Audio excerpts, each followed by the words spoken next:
1 is gonna rock my mind, especially if they end up delivering everything that they're talking about delivering. It feels like, hey, did you guys get to, did you finish everything in the expansion in June? No? Well, here's your next expansion. Here's your October expansion. You didn't finish your October expansion? Like, get with it, man. What's going on? Because what if there's a February expansion? Welcome to the February expansion. Everything that we've ever wanted to deliver in an MMO. Here you go. I'm going to go ahead and let this play. It's going to be behind and we'll get a little of the audio. A little bit of that amazing beat. What's going on, workforce? How are y'all doing tonight? Silver Haze, Kaya's, Chili. We're going to call you Dark Goblin. Kuna, Mira, Geo, Solid, Demont. Guys, hopefully you guys are having a fantastic evening.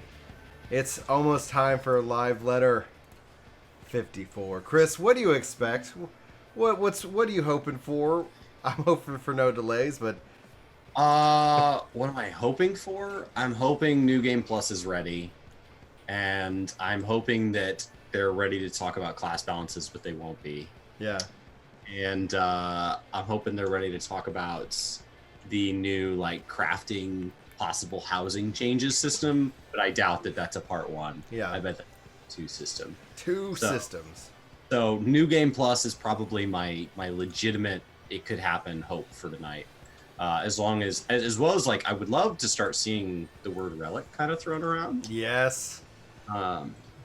What do you think? So for the relic is the real kicker, right? Because ultimately the relic ended up getting delayed with the with Stormblood. Stormblood 4.1 was really renamed Storm HUD because of just how much quality of life that it ended up introducing. From a content perspective, we're told ultimate, meaning, guess what, Twitch? Final Fantasy, #1, like one of the most viewed streams during that period. Stay healthy, guys. Be sure to sleep. And then we're talking about, obviously, like we said, the one dungeon, the ultimate, the MSQ. Where the heck is the story going to go?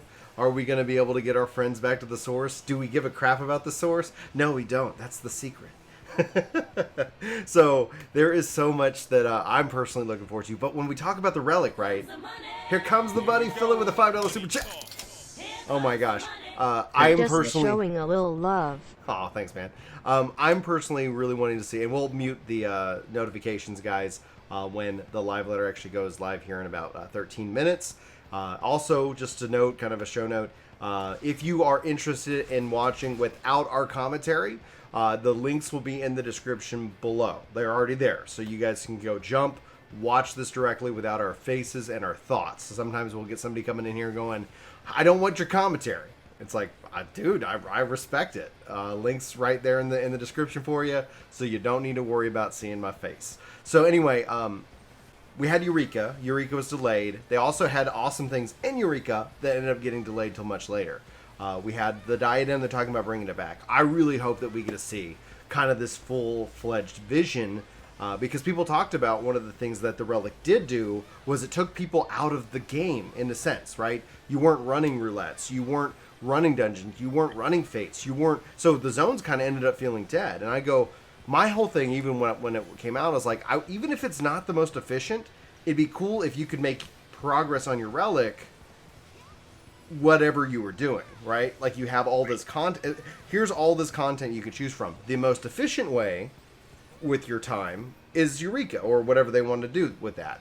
But if you're, I only got 30 minutes to play before my next meeting and I want to just pop in, pop out, run a roulette and here's like a little day, here's your daily bonus or a weekly bonus or something along those lines. So I'm really hopeful for the next. I honestly really hope that the Relic and that grind really sucks me in and holds me, because the Eureka didn't.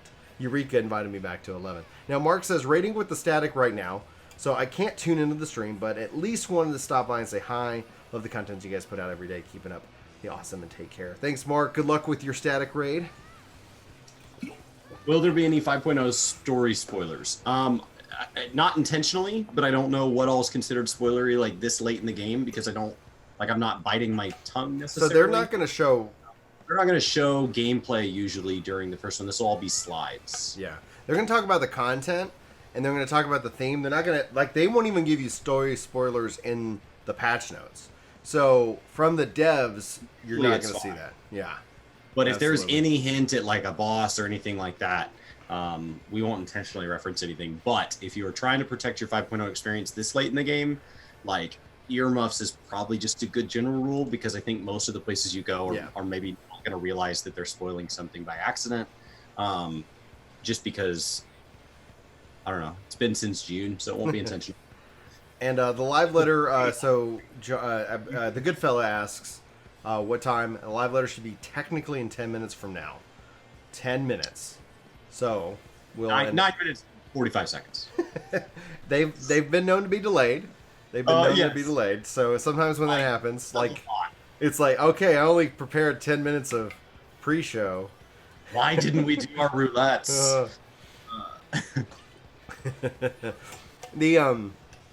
So the other thing we do know, for anybody who is not aware, PvP changes are coming with 5.1, and the Garo event, which is in the game currently, ends. So if you're close to getting those mounts, if you're close to getting whatever title or gear that you were interested in or hunting for, now is the time to get that done. Do not delay. We have no word if it will come back. Sometimes events come back. Sometimes they make a return. We've seen that with a handful of things, but considering how long the Garo event has been in, it's been in since Heaven's Word. Sometimes those items just go to the Mog station. That's a possibility, but also they're like, I don't know. I would hate to say like that would be that. You know, we don't know. And it could be a very long time before it popped up anywhere, regardless. Now, if you go ahead, Chris. If ever, they don't have to ever bring it back. They could totally. Right. We haven't seen the Dragon Quest event come back. We haven't seen the Final Fantasy XI event come back, and those were in the game a while ago. That'd be nice. Now, there was a great question. Goodfellas wanted to know if they're going to be putting in the near weapons. Typically, the Alliance raid does not feature weapons, and so that's a really good question. I would love it if they did. They could design them as a part of something, but also the near raid isn't going to increase the item level. It's going to act as kind of a catch-up piece of gear for you, as well as a kind of the collection. You can see this is the first time I ever ran that dungeon. And the reason for that is that's usually around that same time frame that we're focused on relic chapters. So like your relic weapon is that kind of slot. So if we got a weapon from the raid, my question would be, okay, what does that mean for relic? Because it'd be weird if they gave us a patch and they're like, hey, be sure you get your weapon. Be sure you get your weapon. It's like, well, I only need one. So that would be interesting to see them make a shift there. You just need to equip any of the titles that the Disreputable Priest gives you, Trish. And that's any of them. So you just got to go talk to Disreputable Priest. I can have my Black Mage one on my warrior. You just have to have a title equipped. Yeah, so it's nothing too... For a long time, I ran around with mine just equipped all the time because we were doing PvP randomly and I never wanted to forget. Yeah. So like I just had it on just as a perpetual title. The Yokai Watch has come back, and that's actually one we've seen twice. Mm-hmm. And so it'll be neat to see if that comes back again. That's gonna be really, really cool. Yeah, we're getting destroyed in this in this video. I love it. All right. I rotated my retainers for the day. I've done my good deed. So for like my progress, I'm currently working on finishing up the Machinist. I mean they're at level 80, so I'm working on putting together the guide for Machinist, and I started leveling Red Mage today, so I hit 71 on my Red Mage. So the somebody was asking about when I'll have our getting started and what's it here? Our getting started how-to guides for the classes. And so those will probably be coming after 5.1. I just knew that typically we see some adjustments with 5.1 with the jobs. So at that time, that's what oh my gosh, I would love to see Warrior's Gap Closer no longer costs anything off the gauge. The fact that I have to give up 2/5 of a freaking fell cleave to close my gap makes me feel like the paladin of Shadowbringers. Oh, they get a beautiful gap closer, and ours just feels like a penalty. It's like, oh, you don't have 20 beast gauge saved up? Oh yeah, then you can walk. Then enjoy your walk. Enjoy it. Especially in some of the fights, like the final turn of Eden, where you're just like, there's a constant in and out, like during that car phase. It'd be really nice to have gap closer that was on more of a cooldown and less on my beast gauge. It feels like we've gotten less crossover events, though. I felt like we saw more of those earlier. We did get the Rathalos, and that's not going away. So we got that last summer. We got that 2 years ago. We got Rathalos 2 years ago, and last year we got 15 with the car. Yeah. Mm-hmm. And now we're getting near as like a mainliner. I mean, but we also, that's actually near being the raid as the first outside of the technical Final Fantasy universe. Because even the Return to Ivalice was based in Final Fantasy. That's a big deal. So Mira says, I now have 3 more levels for 80 for White Mage. Well, Live letter starts in hopefully 4.5 minutes, Sea-Dog. Yeah. We're just talking about what we're most excited about. So let us know what you guys are most excited about, as well as various other events. Getting caught up while we watch, this is the first footage I had when I ran the twinning for the first time. So it's like, watch me and the party get destroyed on this first spot. We already got destroyed, so we're just running back to it. Oh my gosh, imagine a Chrono Trigger raid. That would be so fun. I think that it would be really cool because they're remastering 7.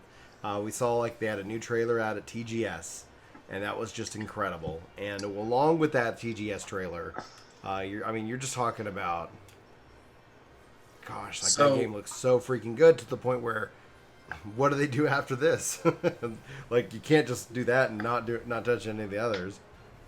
So Yoshi P calls you up and says, Brian, what emotionally was the most iconic boss fight of your childhood from a non-Final Fantasy, preferably non-Square Enix title? Because we're going to make that our next crossover trial event. Yeah. What fight do you name? The Dragon Lord of Dragon Warrior 1. And then after that, they've already done it, Kefka from Final Fantasy VI. No Final Fantasy fight. I'm sorry. A non Final Fantasy crossover. Non-Final I think I would pick the Gandorf raid, the Gandorf fight out of the N64 Ocarina of Time. Oh really?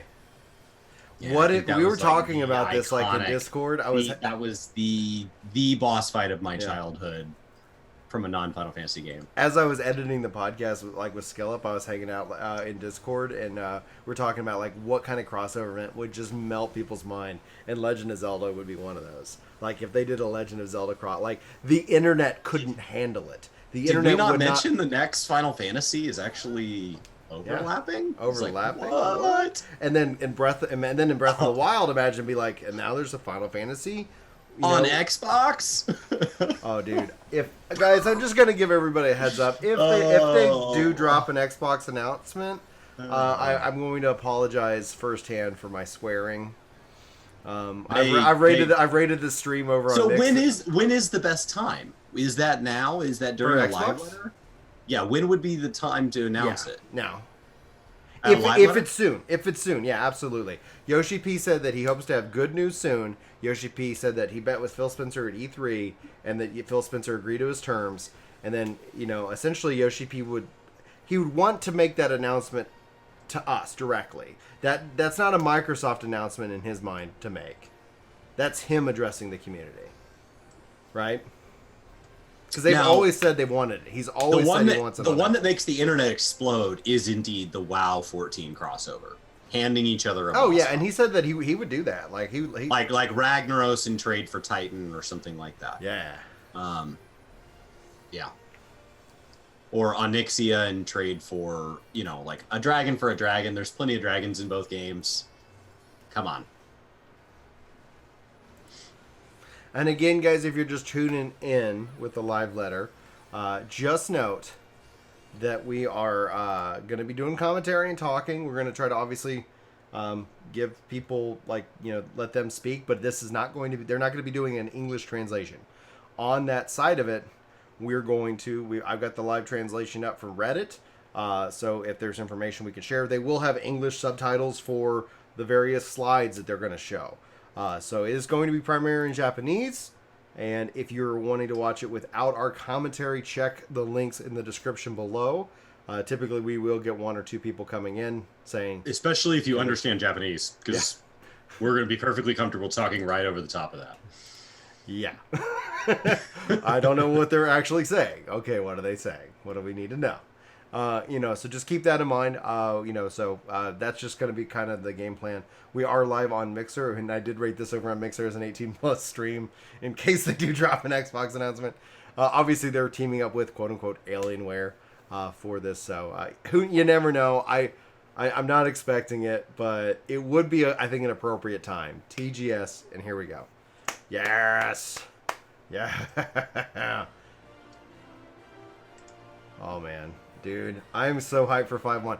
Also, I can't wait. I'm hopeful they're going to talk about more about the Ishgard thing, but they might just wait till the second part. I don't think we're going to get a date in this one, but we're still expecting kind of mid-ish October. So keep that in mind. Oh my gosh.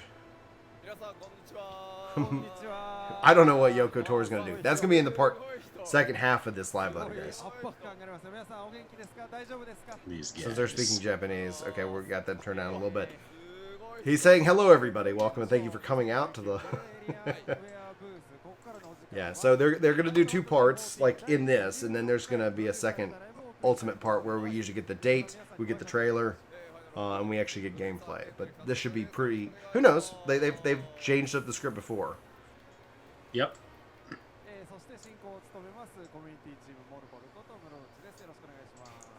Well, I'm glad you don't mind, Dark David. Because that's what you're gonna get. All right. You know, what do they do with all these chairs? Well, they got 4. So they have 2 guests coming out. No. But, like, well, that makes sense, because they said they were going to have the near people help present, right? Yeah. Yes, but what I'm saying is, like, all these chairs show up at these events. What happens after these events? How do we get a chair? They've given some away. So even Fusion from Gamer Escape, he actually won one because they raffled it off as a part of the stream, and he actually won, and so he sits in it. Oh, that's beautiful. The eldest and most powerful of primals. Oh, well, somebody was asking about spoilers, right? So they do that in the story trailer. So I don't know. That's so funny. I love it. And look at her. She's freaking jumping on Zodiark, man. Are these going to be the new trials? The new primals? Because we don't have any tease as to what they might be.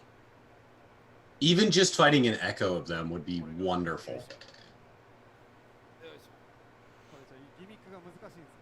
So that's all I'm saying. They have all these chairs. I'd be happy to take one off their hands if they just need to store them, and get rid of them. Because they change colors all the time. My IKEA chair that's going on like year 5 and maybe older. Chris needs a gaming chair.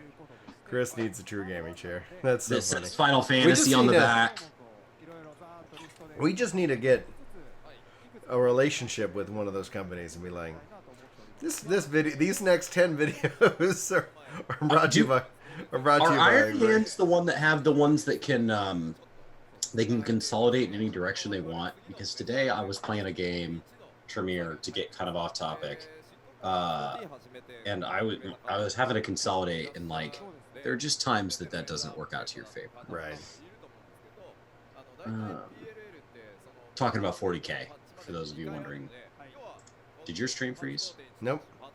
So, Kuna saying, what if the raid was A2? I'm assuming you're talking about Final Fantasy Tactics Advance 2. Somehow they found their way to in our world. They can do anything, man. Like, it's gonna be amazing. Blizzard does a similar thing. It's much more casual to my knowledge, like the few times I've kind of seen it, but I don't follow it as religiously. But they do have, I guess, like a communication with their producer, if that makes sense. Yeah. And then their relationship with drawing a blank on the website. Wowhead has a lot, and the fact that they have PTRs, so it's not so much about like what's coming because we already know what's coming because it's on the PTR, but it's much more of like that communication. So for the shirts, guys, the Heidelin Kick T-shirt is going to be available next month, and the Floxclon one will be available at the Square Enix Cafe. Patch 5.1. Get hyped. Vows of Virtue, Deeds of Cruelty. The names for these patches, man, they're just getting more and more extreme. Oh, I was like, then that didn't even register for me.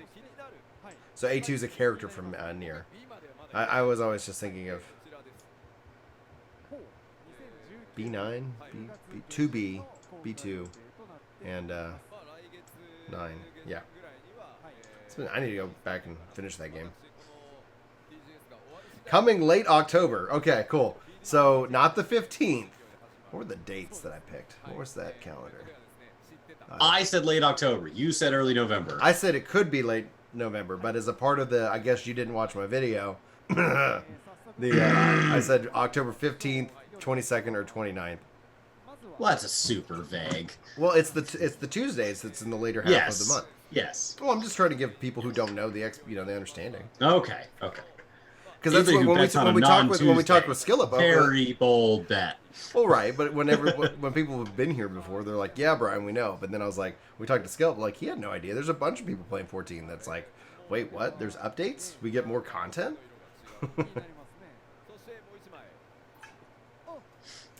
Yeah.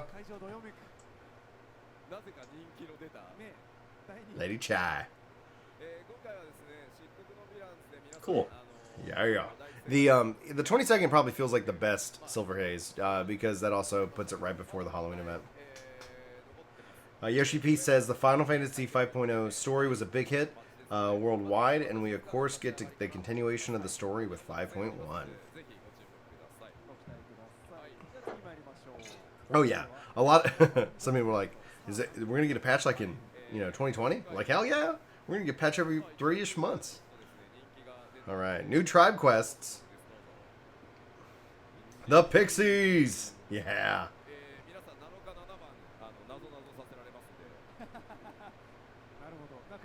Mm-hmm. Yeah, Tremere, I just wanted to consolidate out of line of sight. I was playing Tao. Whoa, look at that pig. It's freaking Dumbo. I guess I can't call it Dumbo. Got to put a little hat on it rather than a feather. And thanks, Jax, for the sub-hype burger there. I'm going to go turn off the air so we don't get too much audio noise. Yeah, it sounds like they've really kind of ironed their schedule out, so I don't expect it to ever get too off again. Oh, beautiful.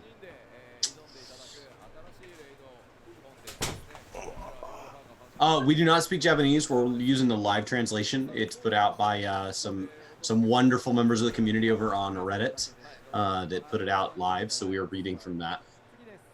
And also the English that they put under the... Correct. Giving our... And knowing that we've watched a lot of these, and so we know these systems that are coming. Of course, the new Instance Dungeon will be trust compatible. Yeah, if it's story based, then. Yeah, if it's MSQ. If the story is taking you into the dungeon will be trust compatible.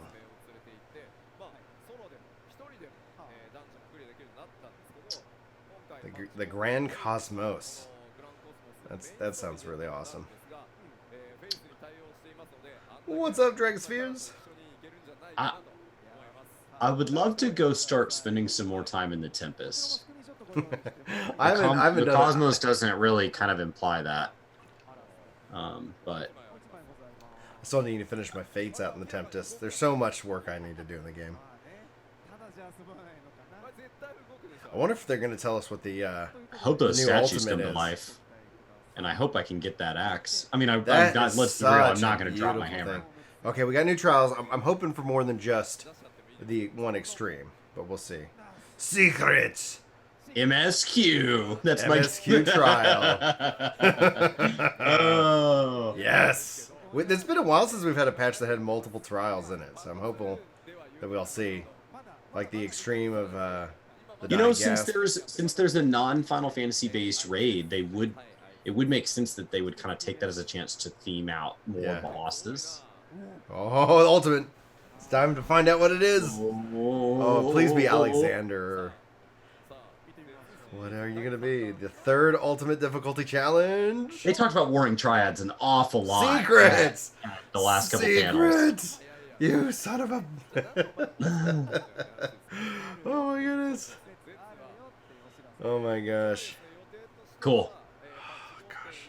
I am so excited. This is the problem with part 1, man. Part 1 is such a tease. It is such a... Well, it does shore up the understanding. Because it does set the expectation if anything gets delayed or whatever. Like, hey, hopefully nothing. But, you know, like, okay, it's taking more time.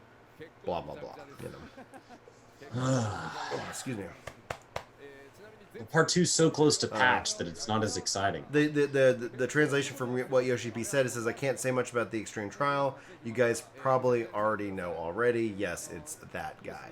So if that's just the one trial that we're getting, then it's going to be the Dying Gasp. It's extreme, and that's just going to be what it is. So right.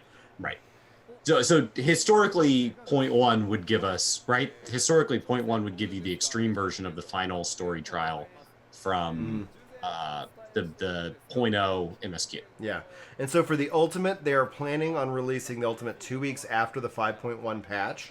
So they're not going to share what that is yet.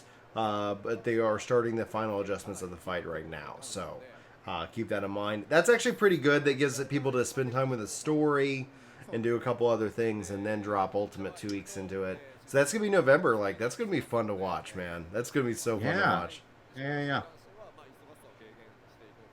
So they say bigger job adjustments for Ninja, Samurai, and Summoner are on the way. What is that? Is that Yulmore in the background? Like, what is that? That's Yulmore. That's Yulmore. Yeah, it's very, very Yulmorean. Yeah, Summoner adjustments, Ninja adjustments, and Samurai. Now, there's been times in the past where they've kind of said big adjustments are coming to these three, and then it's like, it's not really that big of an adjustment, and it ends up being pretty minor, but typically 5.1, and then we might see more adjustments to jobs in 5.2. After that, they pretty much get set for the rest of the expansion. Ninja's going to get a ninjutsu rework and try to go for less busy gameplay with Summoner. Okay. It doesn't mean that other classes can't get small adjustments. Like, what I want for Warrior is a relatively small adjustment, so it wouldn't get mentioned in the live letter necessarily. Yeah, it doesn't also mean that they're not going to make other little slight changes, but because it's just a pain point, not a broken thing. So Ninja will get a ninjutsu rework, and they're going to be trying to make Summoner less busy. Well, I'm glad you guys voted for Red Mage, so that by the time I get to Ninja, it should be after 5.1. And then he says, of course, there are going to be potency adjustments for all jobs, so don't worry. Range will get slight increases. Range is getting... Machinist is getting even better. Finally, Black Mage can put out some real deeps.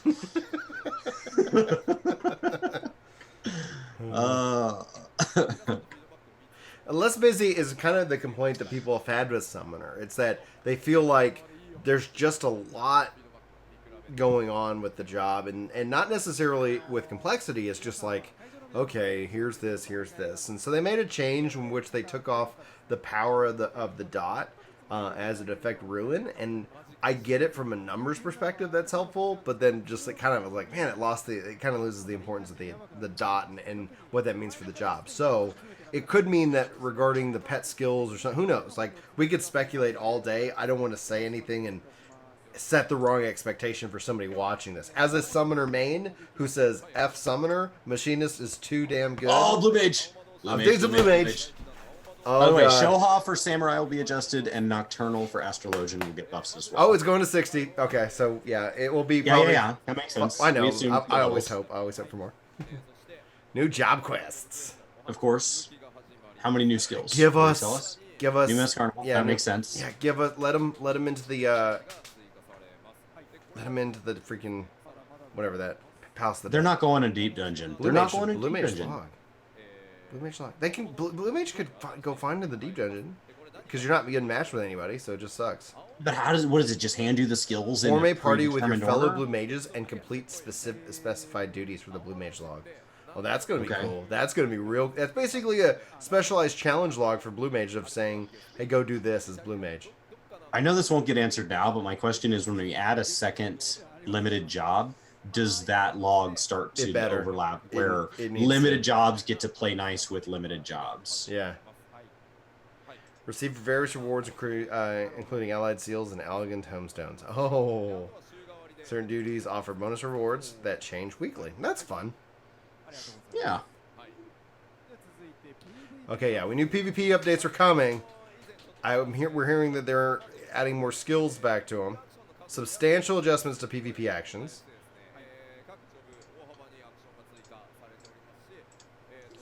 I just wish that they just made healers DPS in PvP. But that Blue Mage log is blues and only blues to clear the log. Hey, a new rule set for frontlines. So it's not Party Finder. It's blues and only blues.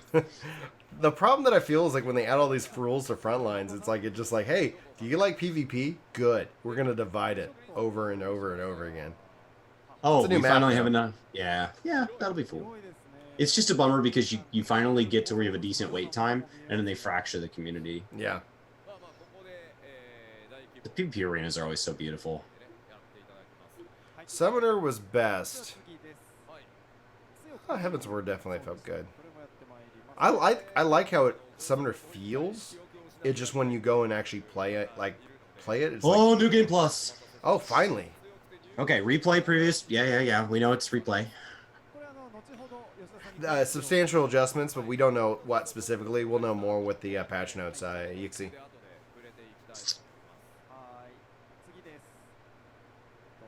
So this is generally more of an overview, and then part 2 will be a yeah. chance to deep dive on specific parts of part 1, and then we'll get patch notes, and then we get the patch. That's the order. Yeah.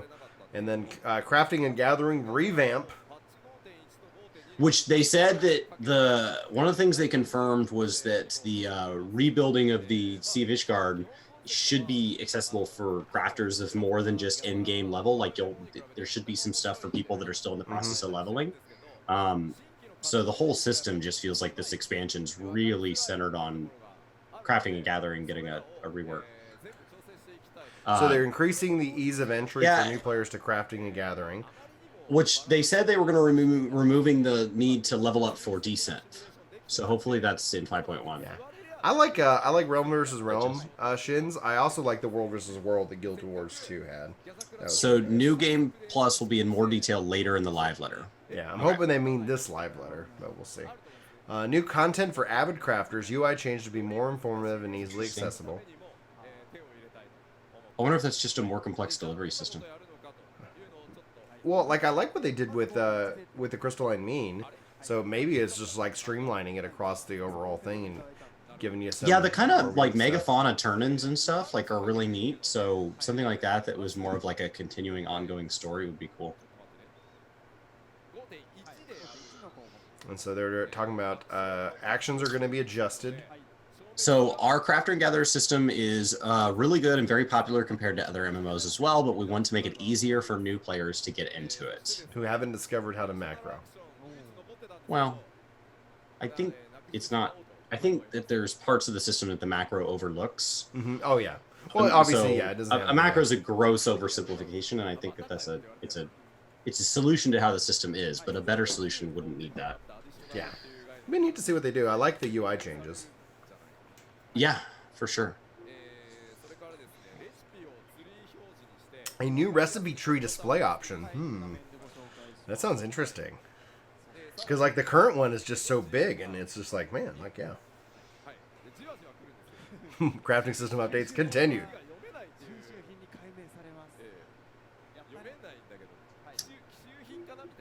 So they're going to take, and it's going to take 2 patches for all the changes to actually take place. Actions adjusted, additional actions will be removed. They're adding in kanji for the collectibles. It's been changed to ease of reading. Certain items will always be gathered as collectibles. Oh, all right. 1 to 15 isn't the section I think they need to work on, Michael. So I don't think you missed anything. If you're on YouTube, you can also rewind and watch this. This will be up for people to watch and enjoy, if you want. And then we'll also put together a summary of the live letter as well. So. Adjustments. The Japanese word for collectible will get changed so that it's easier to read. That is interesting. So adjustments to descent, they implied before today that they would basically be removing the process to level. And for those of you that, so like my descent is leveled up to Stormblood level, and like I cannot make the jump to Shadowbringer level. And I've looked up how to do it, and it's a ridiculous amount of labor, and I wasn't willing to do it. So hopefully they're just kind of removing I that. just think that they need to allow like all the dungeon gear to be sold and to be allow crafters to upgrade them, because then you could go buy dungeon gear and you could descent it, or you know, So just that's not actually where you run into the issue. The area you run into the issue is, have you done descent yet, Brian? yeah, but I've never done like seriously. To Stormblood cap? Do you No, at least got a like Stormblood cap? I'm under Heaven's Word. Okay. I'm under Heaven's Word cap.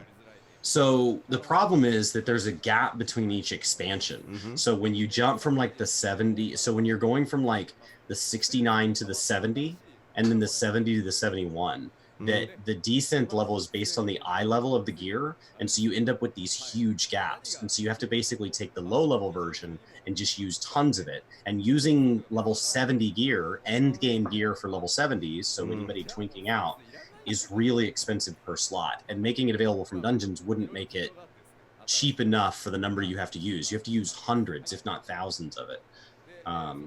So it's hours and hours and hours of farming. Okay, this is getting interesting regarding crafting and gathering. Chris, do you want to catch him up on the translations?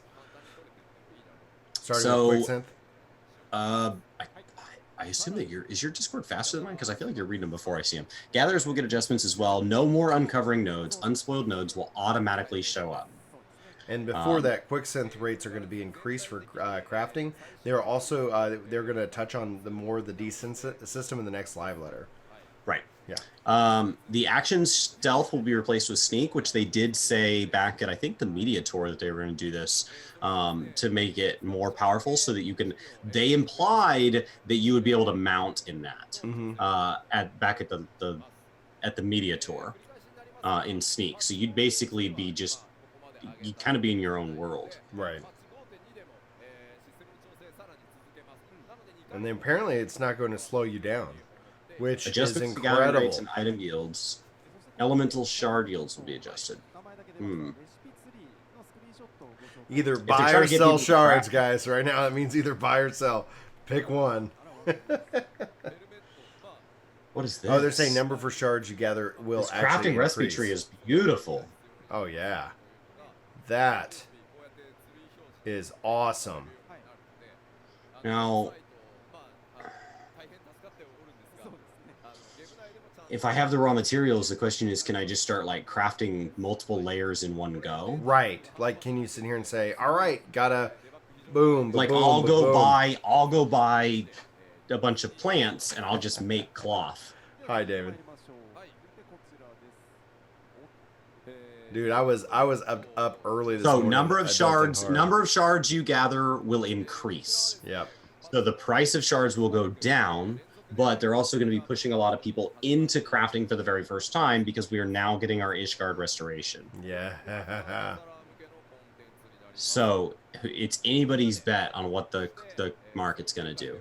But level up your crafters. They don't blast them up at any expense, because they should have the ability for lower level players to interact with the Ishgard restoration, but they did say that higher level players, especially level capped players, will get more reward than lower ones, which makes sense. Yeah. Content's designed for crafters and gatherers, and that we're going to have to work together, and will contribute through a number of tasks, including item deliveries. I'm assuming something like the Doman Enclave meets like Namatsu. Yeah, but the cool thing is progress of our restoration is going to be determined by the server we're on, not some. Correct. And that's overall. Like, everybody's participating. Level 1 crafter, get to work. Which means level 80, get to work. Getting the level 3 Doman Enclave upgrade server-wide is what it takes to get to housing or whatever, if they choose to put housing in based on this, which they've kind of hinted at. It's possible that some servers would unlock housing faster than others, or whatever feature. Housing is just an example. This is a new overview for seeing which crafts you need and what materials are needed. You do not have to go to external websites anymore But Yoshi said, thanks to those. And the Ishgard restoration will come in 5.1 as new crafter content. Speed of the restoration will vary depending on the server you're on, which is what we were just talking about. So 5.1. Yes. Very cool. Yeah, I'm glad this isn't getting delayed, because when he talked about the whole server working together, I'm like, yes. Yes. Oh, fellowships. But that's gonna blow the cross server markets up. Yeah. Okay. So this is what Yoshi talked to us out at the media event. They called it fellowships. So they called it circles, yeah. was what they called it at the time, but he said the name would change. So fellowships. This is a forming of casual communities to free companies. So that's cool. That's coming. They wanted to create something for beginner and new players to be linked. Yeah. A new gate with Yojimbo for Gold Saucer. Oh, cool. They did confirm that the Ishgard content will have content even for people without crafters and gatherers, so everyone will most likely have something to do for the Ishgard restoration. It's the tower game, it looks like.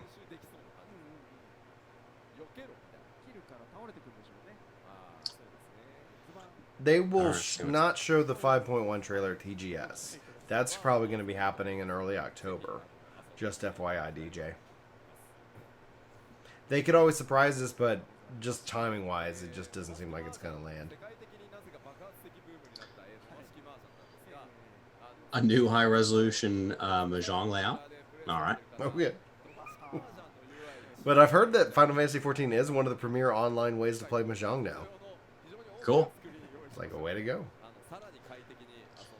I don't know that it's bad for Garland Bell. Garland Bell can still do things like it can send you a notification, right? Like outside a game, can she get? Oh, like the companion app? I don't know. Like No. Garland Bell's a third-party thing. Okay. Yeah, they usually open up with the live. Nothing shocking yet, Sparta. If you kind of knew what 5.1, nothing's been truly shocking yet. I like the crafting tree though. Like if you like Sparta, like that, the whole crafting tree looks amazing in the sense that like if crafting's beautiful. Yeah, if you're gonna craft like this piece of gear, it shows you all the recipes and stuff, all within like itself, so you can kind of easily jump in and get to it. So the Ninja updates, so the actual updates themselves, well, they said they're going to update Ninja.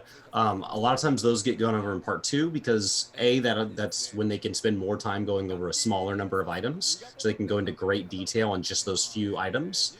And that also gives them more time to firm up their actual changes, because if they announce any numbers or anything now and then those change, then that upsets people. So for the performance actions, we're getting a horn. They're going to be making some adjustments here. You can now play songs with a party. That's just awesome. Everybody using different instruments and performing together. Freaking rock band, man. Rock band.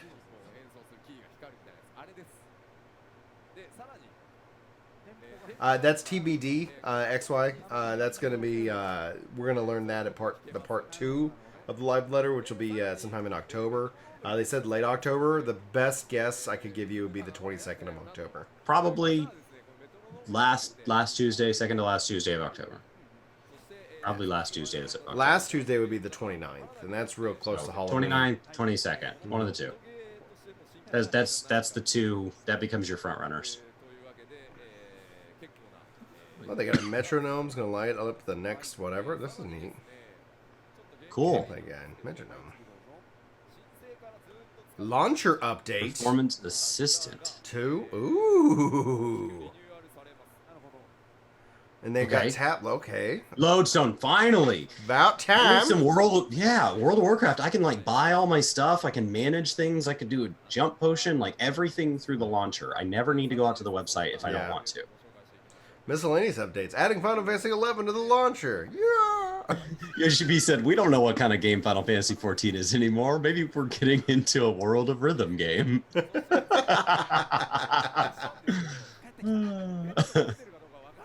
World of Rhythm. Theater Rhythm Final Fantasy XIV. Oh, that new launcher next boss fight requires performing. Yeah. New custom deliveries, pet display, and the party list. Okay, adjustments there. All right. Weapon rewards added for completion of level 51 to 59, 61 to 69, 71 to 79 dungeons. Okay. Oh, cool. Oh, a new custom delivery. Oh, thank God they're increasing the bicolor gemstones. I need more bitcoins. Do you see how fast the thumbs up are going on that the launcher update? 186, 192, 198, I'm doing 200, it. There it is. 204, Go, 210, go, go, go, 220. It's going. Oh, that's awesome.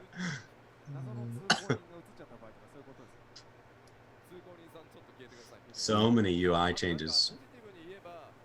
Cool. They're talking about bicolor gemstones will now cap at 1,000. Thank God. For Ninja Burke, they talked about they're going to rework the ninjutsu. So, like Ninja, Samurai, and Summoner are getting some big adjustments 5.1. Specifically, what those would be, that's kind of what they teased. We'll see more with the patch notes. Your pet will now appear in the party list again, so no more I forgot my pet in the opening moments. Thanks, awesome. I love you too, dude. All right. This is we're eating some meals here. As always, I assume these are new housing items.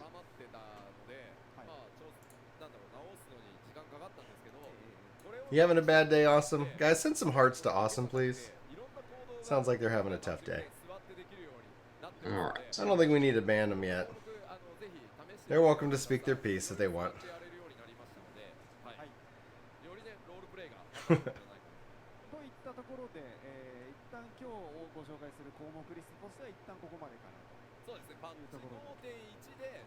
Meals can be eaten while sitting. Pivotal. We did it, guys. We made it. Yeah, man. I've been loving Machinist. I would love it if they bring me back. So some other updates include weapons can now drop in leveling dungeons by completing them as well. And then the G-Pose features will allow you to do things like hide yourself if you want to focus on your minion instead. And then in housing, just to kind of clarify what that slide is saying, you can sit and you don't have to stand up. Like the moment you push you're eating something, it doesn't make you stand. Okay, now they're going to go on a more detailed view of some of the features like New Game Plus. Oh, thanks, Dragon. That's what we got to be. We got to be a community that loves and welcomes people. They can come in hot, and if they can't, if they just want to struggle, then that's fine. Oh, God, yes. Heavensward, Stormblood, and Shadowbringers main scenario quests. Quest for Realm Reborn main scenario classes and Job Role Chronicles New Era and side story quests will be made available in a future update. So, because they're doing they're squished. They're doing 5.3, right? Why do New Game Plus until you fix that for ARR? My face will freeze like in a giant smiley. Oh dear God, no. Well, what's funny is by doing Heavensward, Stormblood, and Shadowbringers main scenario, they were able to catch half of the playtime. Yeah. All of that, like, together, that's half of it, yeah. Yeah, that's half. Then cut ARR, the other half. Yeah. Oh, my gosh.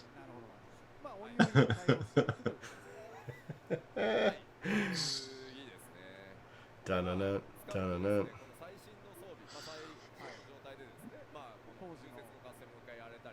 Look at the size of that axe. Yes. I love it. So switch to New Game Plus. While enabled, you can only progress through quests specific to New Game Plus. Okay. Okay, that makes sense. And it looks like you can activate it from your just character menu. So it's not like, whatever. It's going to be a new menu. Well, it's fine to be a new menu. It doesn't mean you have to run to some NPC, and be like, let's just recall all of what we've done. Select a chapter. Final Fantasy XIV with the craziest menu selection ever. Okay, they're going to show how chapters are divided. So ARR job quests will add at a later time. It's over 7,000 quests, and they are planning changes for some of the ARR quests, which is why they aren't adding them now. So that makes sense. Yeah. And in the main menu, you will change your play mode to New Game Plus. That's what that's showing. And then we're still waiting on the translation to come through on this to tell us how the chapters are divided. Oh, cool. Look at that. Are those patches? Not patches per se. It's like chat, like Heaven's Word Part 1, Heaven's Word Part 2, then the Dragon Song War, and then etc. I mean, those thumbnails are thumbnails they've used for patches in the past. That's true. That's true.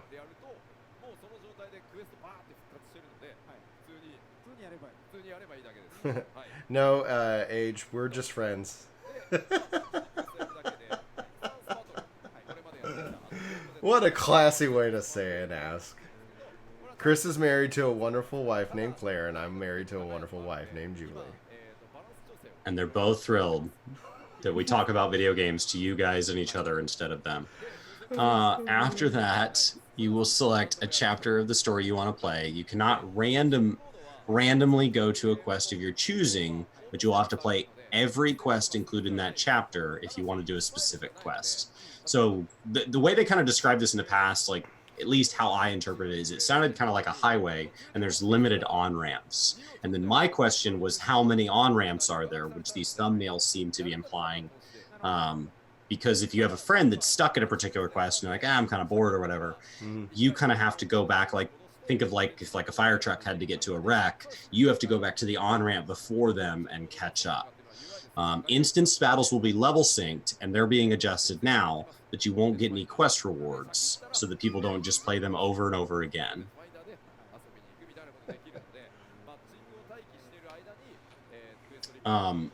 Super Mario, like, XP is one of the questions. It says no quest rewards. I don't know if that includes XP. It simply says you will not get any quest rewards so that people don't play them over and over again. The progress will be auto-saved. I would love to see XP, kind of like the trial bonus, where it's the first time a quest is completed on each class, personally. Yeah. But it's not necessary. If it doesn't add XP, then it's not a method for which that you could go essentially level alts. It's not. Because I would love to take an alt back through the story and watch each cutscene on my main, since I didn't watch all the cutscenes. You know, there were a lot of cutscenes I missed my first time through. So, fellowships are loosely knit communities of players who can share similar interests, of which you can accommodate up to 1,000 players. A single player can make or join up to 10 fellowships with no world restrictions as long as they're within the same data center. Okay. You can switch to New Game Plus while in queue for a dungeon, as an example, by the way. So that's not something that you're going to have to like log out and log in. That'll just be something you kind of toggle on, which is great. Like, that's a great way to kill time if you got a DPS queue. Now, obviously, if you get to an instanced fight within that, that's gonna have the same interaction as it would if you were normally going through an instanced fight while in a dungeon queue. All right. Well, thanks, James.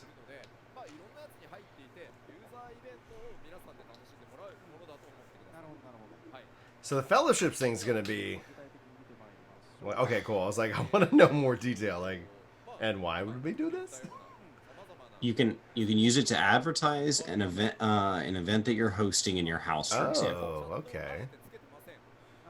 I wonder if it'll be a cool way to link together communities like roleplay communities, or something like that. Like, think of something much larger than a link shell. So in WoW, there are chat channels, and they've always been there. And you just type in /channel work to game, and then it just spins it up instantly. And you can be as part of as many as you want. And then they're capped on the number they can have in them, but that was based on a technical thing. Okay. So it's bigger, it's less formal than a link shell. It's got a questionnaire. The fellowship board. This looks pretty cool. So just what are our interests? Player events, casual, battle, or housing. Buy my auction items fellowship. Sweet deals on on table food fellowship. It'd be cool if there was one that popped up that became kind of the crafting hub or whatever. I wonder, now, are fellowships bound by server? They said it didn't seem like it. I think I'm hearing data center, but... Okay. Cool. So you could easily have, like, all the people who are constantly online crafting kind of hanging out in one big chat channel, data center wide.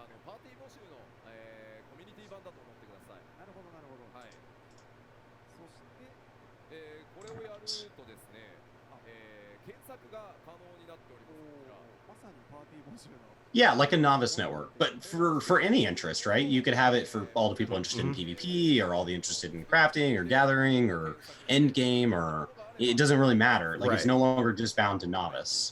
And the 1,000 player size, that's actually pretty significant. And you can have, they said earlier you can have 10, right?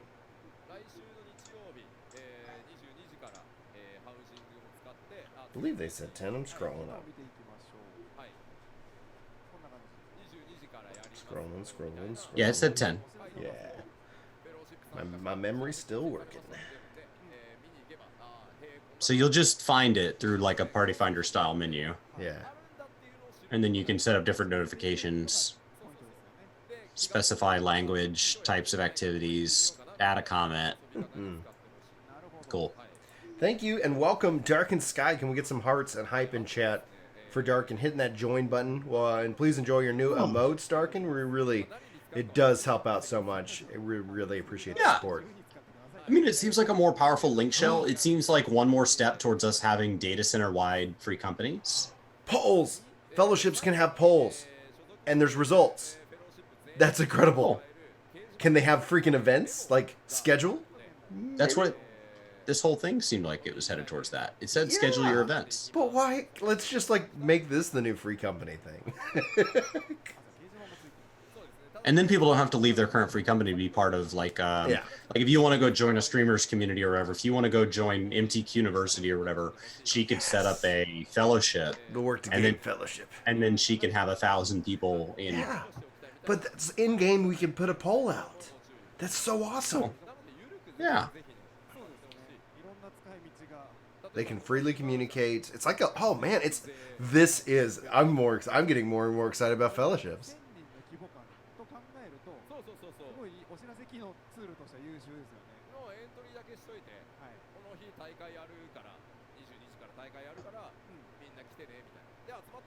Well, hi, Whitney. That is brief messages, reminders. That is high. Only the 100 most recent messages will be saved. So when you have 1,000 people in there, depending on how active it is, it may be less like a forum and more like a chat channel. I wonder if you can set that though. I wonder if you can set like. No, it says just outright. Only the 100 most recent messages will be saved here. Like we said at the beginning of the stream, Garo collaboration event is ending with patch 5.1. So if there's any of the rewards you want, like I have one of the mounts, but like there are a couple of the rewards I'm still missing.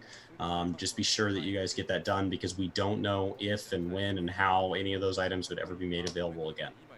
They could come back as the Garo event again. They could come back on the Mog Station. They could just never come back. That if you want them, now is the time.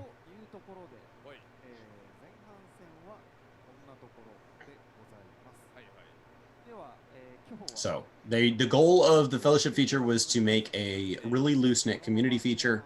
That's it for the 5.1 feature updates. Don't forget the Garo. If you're missing glams or mounts, now is the time to get them. Everything we just said.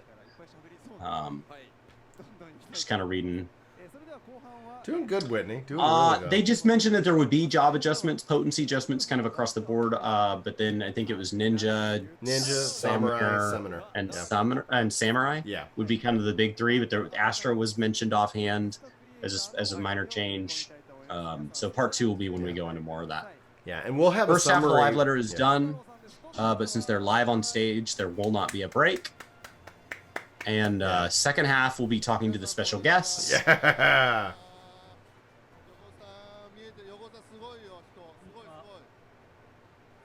Cool. Yeah, job adjustments. I mean, usually details are saved for part 2. It gives them a chance to kind of finalize it. You can earn some of the gear though in the gold saucer. That does not look comfortable. No.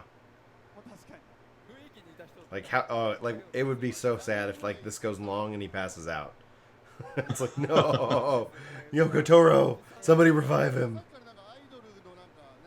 We'll also be putting out a summary of the live letter for everybody.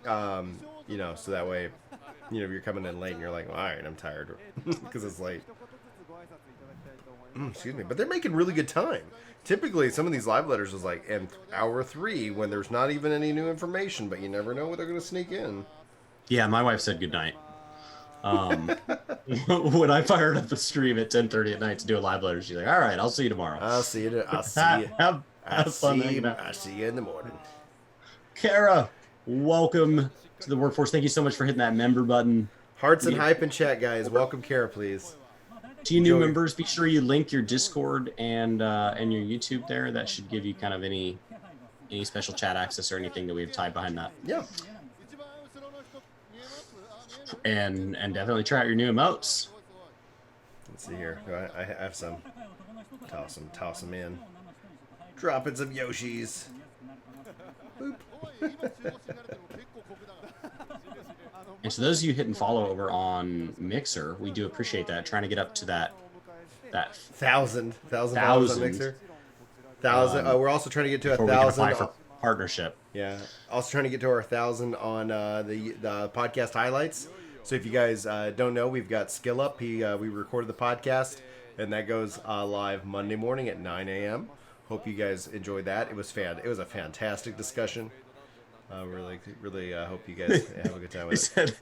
They said, "Can you hear us, Yoko-san?" He said, "Yeah, but sometimes I have difficulty seeing because of the mask." So they're gonna be talking. All right, so this is about the new Alliance Raid dungeon. So earlier there were not too many spoilers. A couple things that we kind of touched on. This is definitely for anybody who has not cleared current story and stuff. As we start talking about Raid. I don't know that this will be tied to main story, for example, but we're starting to get into spoiler territory here. Yeah, because it's near. I need to finish near. Because it's near. So they're going to start. So we'll start seeing screenshots and things like that. So if anybody wants this to be a surprise on day one, avoid the live letters, because we are excited to see some screenshots. Skill Up said his Final Fantasy XIV review would be later in the year. We talked about it in the podcast, kind of why he's going to wait so long, but it'll be more towards the end of the year. Yeah, he's over 420 hours in the game so far, so he still feels like he wants to keep plugging away at it. And so it's going to be a pretty epic review. So this vending machine might look familiar to some. Yep. If you played Nier, yeah, you've seen those. Yeah. Those would be the checkpoints, so that's going to be where you can quote-unquote save. Dude, Sparta, hear you, man.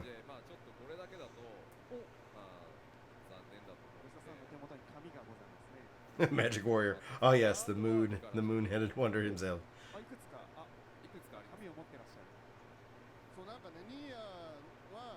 Yeah, and that's the thing. Like the thing I worry is that he'll have some critique of the game, and hopefully the 14 community hears him out. But he really loves it. He's like, man, he's working on Dragoon. He's hoping to get into the Savage content. Rathalos looked so good. Like, it just really made sense. Like, they did a lot for the fact that it was located inside Final Fantasy XIV, and this is just once again visually already looking really impressive. Yeah. They're able to really do these games justice. Nice. Oh yeah. That mask. Always smiling. Always be smiling.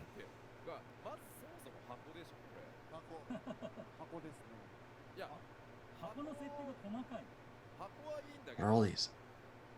James wants them to fix the market board. I'm sure that's coming based off of the other UI adjustments that we're seeing. I think you're going to see them continue kind of refresh and trickle that in. Death Monkey watching over at Mixer. They said the Final Fantasy XIV team created so many beautiful models that they had to check to see if it was really okay that they were working so much. And this is them just showing off some of the drawings for the models that they put in game.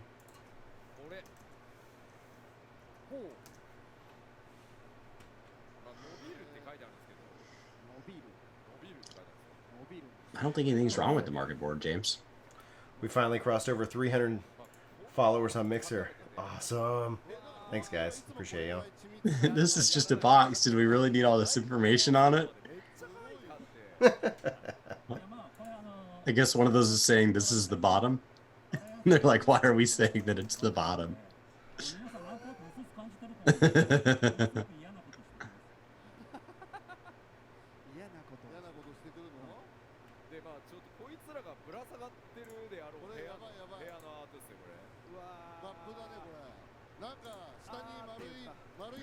Even all the interior. Wow.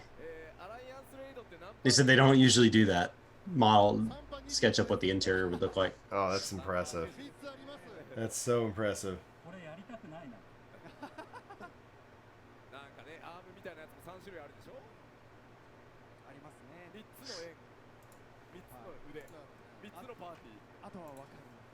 There we go. I dropped some links in there, guys. No worries or pressure. That's just the market, James. Like people don't what they don't want. If they don't want them anymore, then they won't buy them. So I don't think anything's wrong with it. It does that literally every patch cycle in every MMO. Things sell for a lot on day one, and then they mid-cycle they plummet. I'm confused by James' comments. Yeah, they do that. Things do that in the real world, right? I mean, we see try to buy a game the week it comes out, and you're going to be paying full price, and then go buy it 3 months later, and you find it on sale somewhere. Well, especially if the game is having a lot of problems, and it just plummets in price. Which, I mean, this gear is so easy to get 2 months in. So, like, a lot of this stuff that's been out, it's like, meh.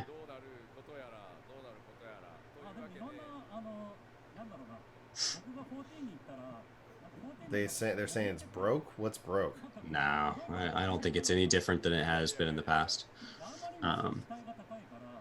Now, part of it is there's a bigger supply than ever before, because like my server, for example, has historically been relatively low pop, and I still have queues to log in.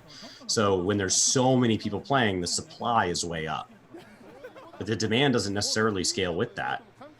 I think the tools could be a lot better. Really because you see a available. lot of people just selling it for vendor price. And like Sure. you've said 100 times, when you're going to sell something and you're like, oh, why is somebody selling that so cheap? It would be nice just for you to be able to purchase it from that From menu. the sales 'Cause screen. You're like, Yeah. True that. You know, like you want to As sell UI. it for vendor price? Yum yum yum yum yum yum yum. Realist. Yeah. As opposed to I had to go. Right now, I have to exit out. Yeah. 27 pushes the escape key. Excuse me. And then run over and purchase it. And it's going to get even easier, James. Like they're talking about trying to make it easier, get more people into it. They want to go data center wide, so it's only going to be more of a kind of self-leveling. A few people being able to kind of hold a market hostage at a high price just won't last. And that's just somebody who has held markets hostage to make a ton of money. They're saying as a part of it, is she running there with us? This doesn't look like an event cutscene in regards to the images that they showed. It's beautiful. So it's going to be interesting. Well, crafting's going to be made easier. So that will only mean that there's more crafters, which will drive prices down because it will not. It's work 2 game with the number 2, Michael. So we do it kind of both ways. So yeah, there's the link. I just popped it in there, and we also have the podcast highlights channel, which I linked in earlier. So we love it. Like, you know, if you guys would subscribe to that too, because we're trying to get that one. We're trying to get that one to 1,000 subs. We're at 300 something on both. So they're saying that we stopped paying fees for one data center, by the way, so that we can use the money for saving unfortunate children around the world. That's the story of the Near raid. According to the others, YoKo Taro is the one making the most money, so he should finance it.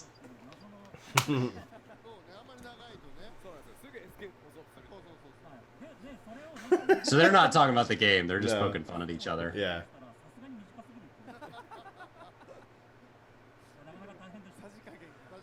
Thank you guys so much for following over on Mixer.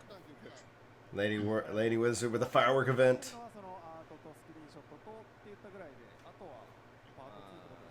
Yeah, so we're just really they're just hanging out. Follow buttons. I heard players going to the Alliance Raid are all very impatient or interested in the fight. They don't want long cutscenes, right? Well, we want them not within the content. Put it before, put it after. Yeah, that's a hard thing on day one. Like, it was really hard with Eden and stuff to not just, like, go to the next fight. I don't know, it's a blend. Alright, we got a lot of people following us on Mixer. What is going on? They are not talking about it near at all. They're just going to lead him back into behind the stage. Thank you, everybody.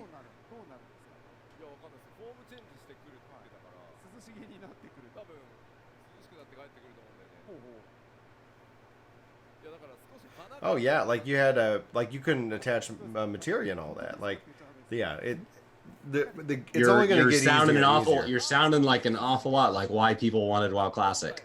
Is at a certain point a game has so much quality of life in it that people feel it's not hard enough to facilitate the community building and things that the harder version did. And that's where the demand for WoW Classic came from. Is years and years and years of quality of life layered to the point where people didn't like it anymore. Right. I mean, among other things, but that's definitely a factor. All right. So they're going... apparently he's going to come back. He's just going for a form change. A breather. Yeah. Like, guys, my face is sweaty. Now somebody's got to probably put makeup on. I'm sure he's drenched in sweat. They don't even have to use programs, James, but they can use just the macro system and one button craft if necessary, you know. But yeah, I mean, that's just, I don't know. They said I only functioned for about 15 minutes, and then they were told this was going to take an hour. So it's just going to be ahead now. Yes. Yeah. See, I just wish that, like, crafters could actually, like, make equivalent gear to the highest end stuff. But it would, you know, that's just me. That would cheapen the highest end stuff. Who cares? But the purpose of the highest end stuff is to clear the highest end stuff. So it makes sense to me that the highest end players would be the ones with access to it. If it dropped the material, which then had to use to craft, so you have to clear it to get the material. Now, if there was gear that would help you, like, maybe get your tokens faster or something geared towards more a casual player, then it would make sense that that was crafted. Oh, I'm aware of what third-party stuff and all that, James. I mean, people are using bots also for buying houses. Like, it, you know. It doesn't change how I feel about the game, though.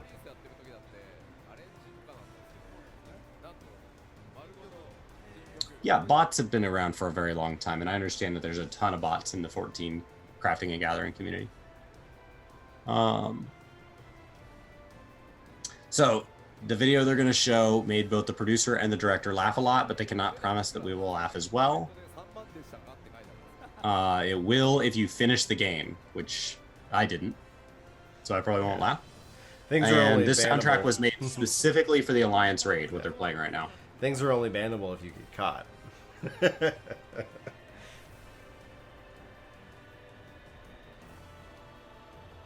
So the item, the new raid's going to be equivalent to the Phantasmagoria gear, say in item level. I think that's going to be, is that 460, something like that, and it's not upgradable. So it's not upgradable, where the Phantasmagoria will be upgradable. It's meant to catch casual players up, not get ahead, really. Because it's not at the same difficulty as what kind of the highest end people have been clearing. The problem also with crafting is, like, there's no value in gil. And so it's like, for a lot of crafters, they really kind of lean into it as a high score, which is fine if that's what they want to do, but it's like, okay. So this soundtrack actually has the ending theme from Nier mixed in. That's cool. We're on Sturgisaurus. Yeah, I'm not holding anything against you, James. All opinions are welcome.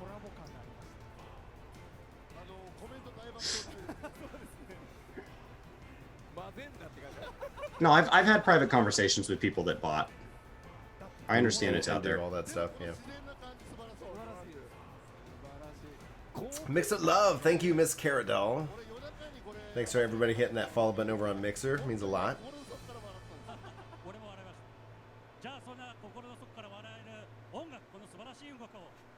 Yeah, what do you do with Gil once you don't need it?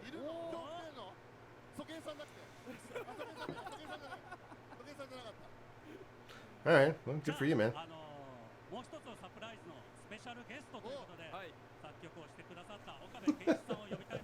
Loads of real money. Alright.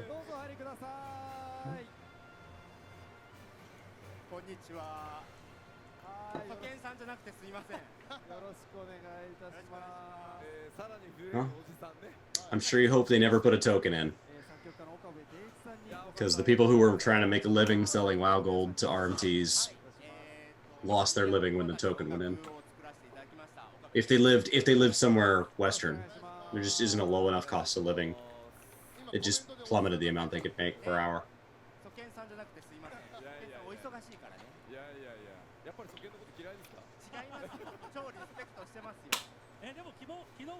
I don't think that. I mean, if you're worried that the game is being ruined for people that want to sell Gil for RMT, I don't think that that's the group that they're necessarily fearful of.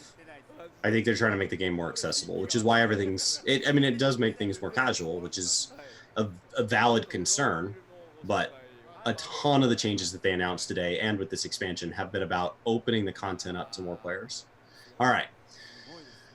So here is our.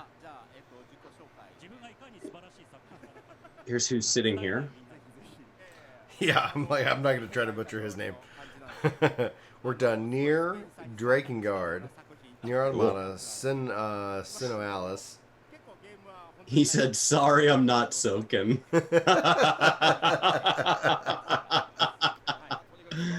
Oh, that's funny.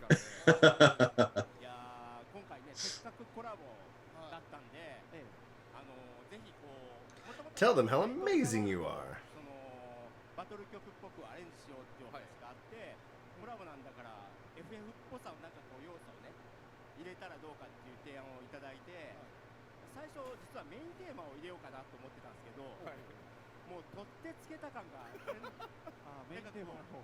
Yeah, I would love it if, like, 14, we've said this numerous times, like, added, like, a 5 million gil mount, 100 million gil mount, 500 million gil mount, minions, all just kind of things and anything that you could just start sinking gil into, if you so desired.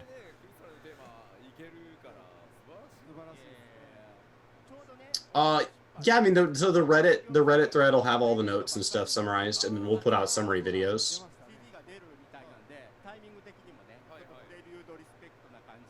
So they're telling him to introduce himself, tell us how amazing that he is.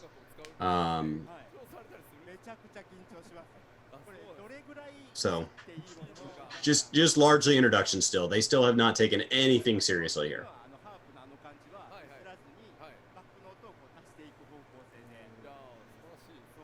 But yeah, Reddit will have it, like, if you just want to see written in all the slides. The thing is the fact that people spend real money on that kind of stuff says there's a market. It's just simple, economics. The fact that, that Square Enix can try to do anything and try to ban and all that, it's just they're just, I think, wasting their own time and resources.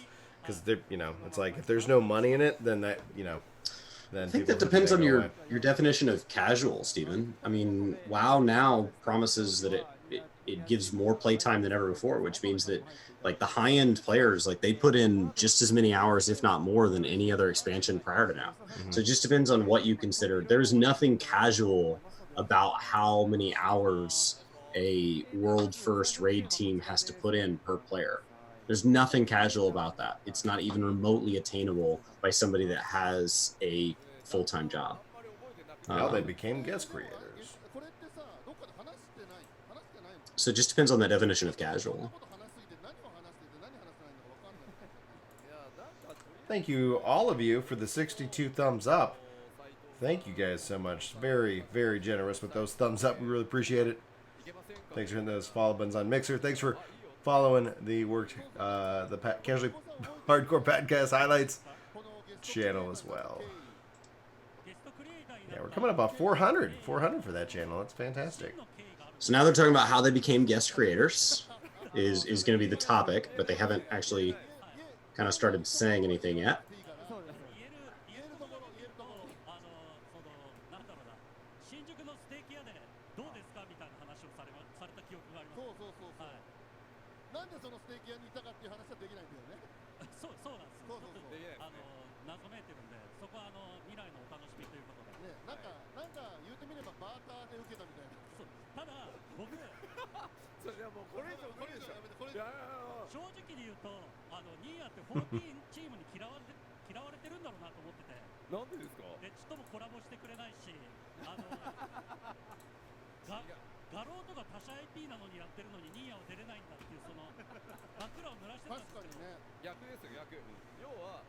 I don't know that they're going to reveal too much about the raid. I think. Oh no, we won't see gameplay of it. Like that's part 2 of the thing they'll show off. Whatever. Like I mean, these things are pretty. Like you could set a kind of a watch to it. I don't know. I'm getting some kind of weird yellow-ish thing on the. Well, I don't know. It makes for weird media. Yokotor says, I can't tell the whole story. We were in a steakhouse and I was just asked, how about becoming a guest content creator for Final Fantasy XIV? I can't tell you why we were there, though. I was a bit scared, honestly, that the 14 team hates us because they never asked us for a collaboration.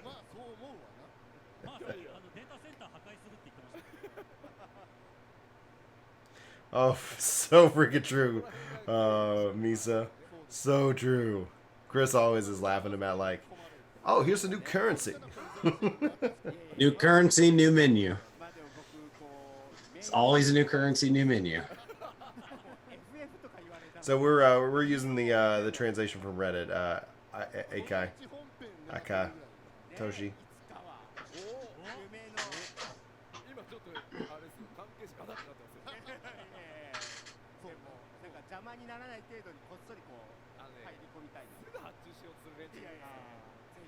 See, I asked him, and I hope that they really bring it into bringing in some kind of glamour level.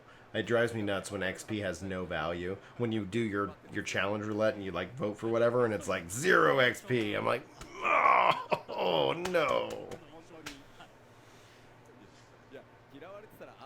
Yeah, like I don't know what's causing that. It does that randomly, and I haven't figured out how to offset it because I've got the lights right here. And I think maybe it's the camera. It could be, is it zoom? Is it doing it in zoom? Yeah, it's doing it in zoom. So maybe it's trying to be helpful. Maybe it just sucks. We use the same camera. I know, and it's not doing it for you, but like you're also a little bit darker anyway.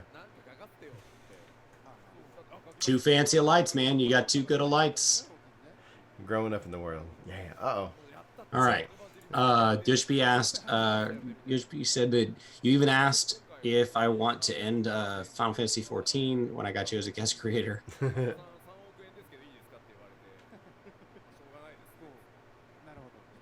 We kind of let the data center die earlier.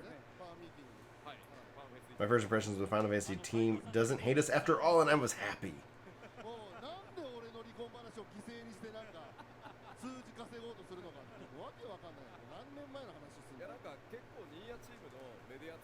I don't know. I personally enjoy more trade because it's like, okay, like you don't like this or you have a value for this or you don't need this, like trade.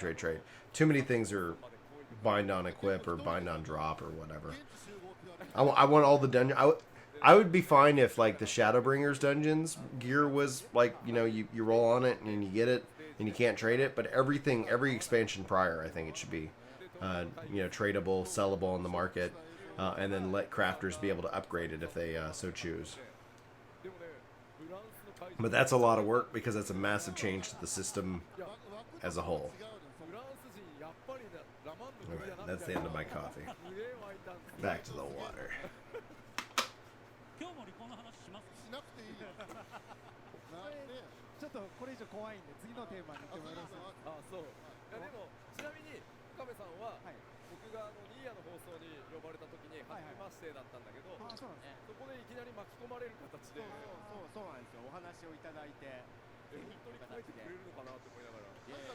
It's almost done, and so that that's gonna be with 5.1, which will be late October.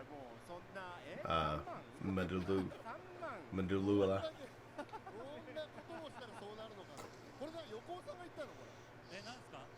Not a bad idea, Steven.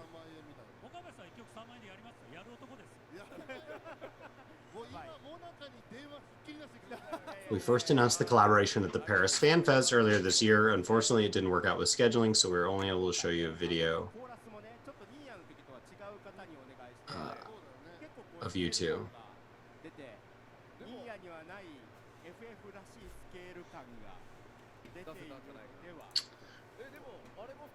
So, spirit-bound systems come from it's a pacing mechanism. If you make everything in the game tradable, then you can have people who log in and especially through outside of the game resources, instantly buy everything and trade everything. And then there's no earning or gratification. There's nothing that an account had to be done by them. So there's nothing stopping anybody from just the richest player having all the things and the poorest player having less things. So personalized loot and loot being bound to a character because it's locked behind story or because it's locked behind personal achievement counteracts that. Now, how much a game chooses to lean into that spirit bound or soul bound or whatever they want to call it, and how much they choose to make things tradable is a balance that every developer views differently. But that's the theory behind both, is that trade allows players to provide value to each other, and spirit bound allows players to provide value to themselves instead of just trading people. Because otherwise people would just chase the quickest path to money. Oh, iron ore is selling for the most, I'll just go farm up iron ore until people give me my Eden loot.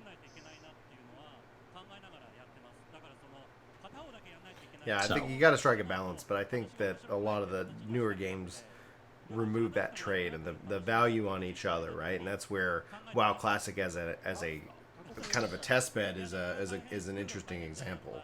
You know, like what is that right balance, right? Because you don't want to discount the content. You don't want to discount somebody's effort to clear the content. You lose out on the gear lust. You lose out on the drive to go and run Eden Savage, right? You know, but I don't know. I don't know if there's a perfect solution. I mean, WoW Classic still has a fair bit of soulbound. I would just say that I think the reason a lot of them are getting that way is because of RMT. So, you know, I think RMT discourages developers from making things tradable because then they go out and they see on the internet people taking their game and just dumping it. It's like, well, yeah, that's not really the intention. And then you have somebody who after 3 weeks is like, well, I got everything and now I'm bored, and then they quit. It's like, well, you didn't have anywhere close to the experience I hoped you had. You came in and you bought your items and you logged out.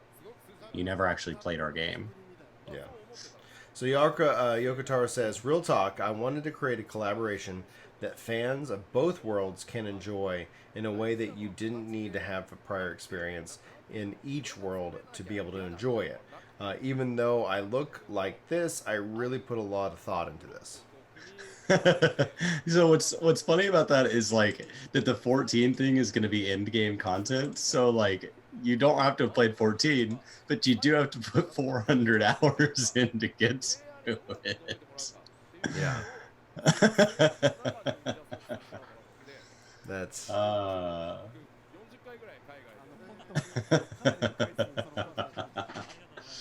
that's funny. I mean, it was the same with Monster Hunter World, right? A Monster Hunter World player wanted to come and try Rathalos in 14, they would have had to do so much to get here. Yeah, I think it's more there for people who end up being fans of both, right?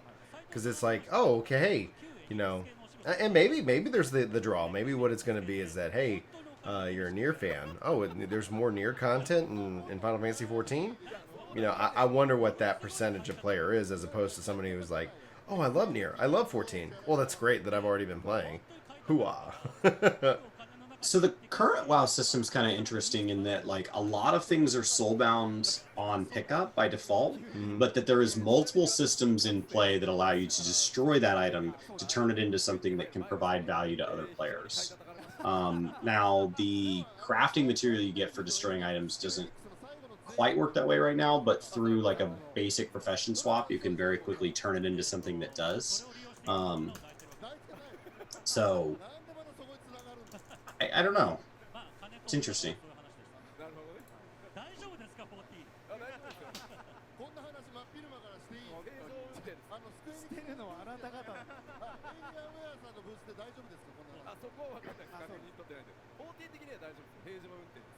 You're welcome, Cairo.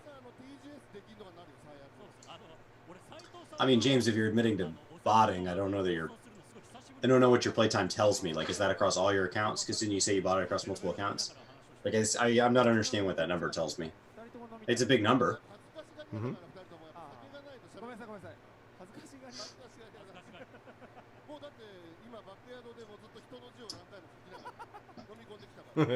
So, Yokotaro says, Square Enix was originally made out of the companies Square and Enix, and I was working on projects from Enix under Satana-san. We never had much money for the projects, so money is important. It's actually the first event in a long time that I get to do with Sato where we don't drink together. Oh, that's great. He's like, Yoshibi's like, no.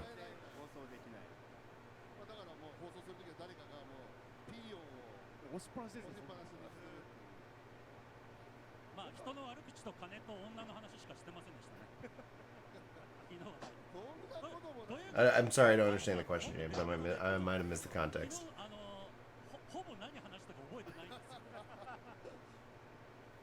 Congratulations on hitting 80. Woohoo, guys! Get some hearts and hype in chat for Sohal. What an accomplishment! Any emotes you have, guys, send them over. Send them your way. Sohal, just welcome him. That is awesome. That is so awesome.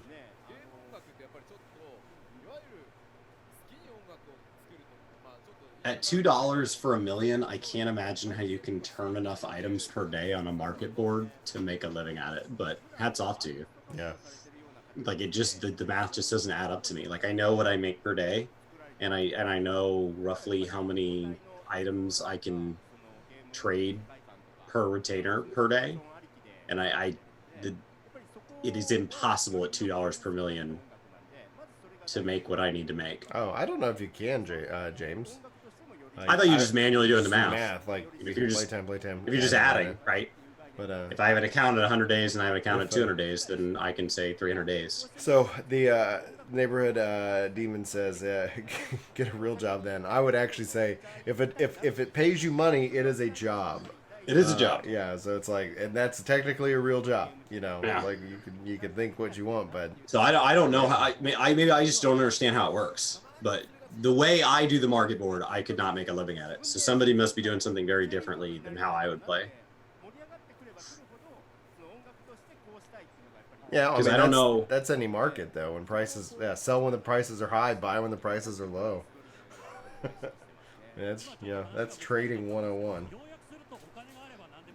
But like the prices on servers crash between each patch cycle. So.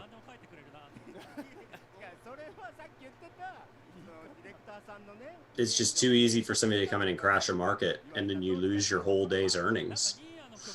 Yeah, I don't. You know, I don't have the ability to take risks like that. Somebody was. I do think Gil's easy to make.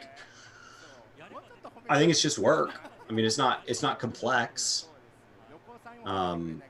If you bought, it's super easy. But even without botting, I was doing a materia swap for like an hour a day, and I was making, I don't know, how much were we making, Sparta? 4 million a day, 5 million a day in an hour. That's my goal, Demon, is not to make using my job to make life 5 million even at $5 is only 25 bucks an hour. And that's assuming that I have high prices. That's assuming that I can always sell all that. And that's assuming that I can maintain that pace, which I can't. I would have saturated those materia markets. So I would have made $25 that first hour.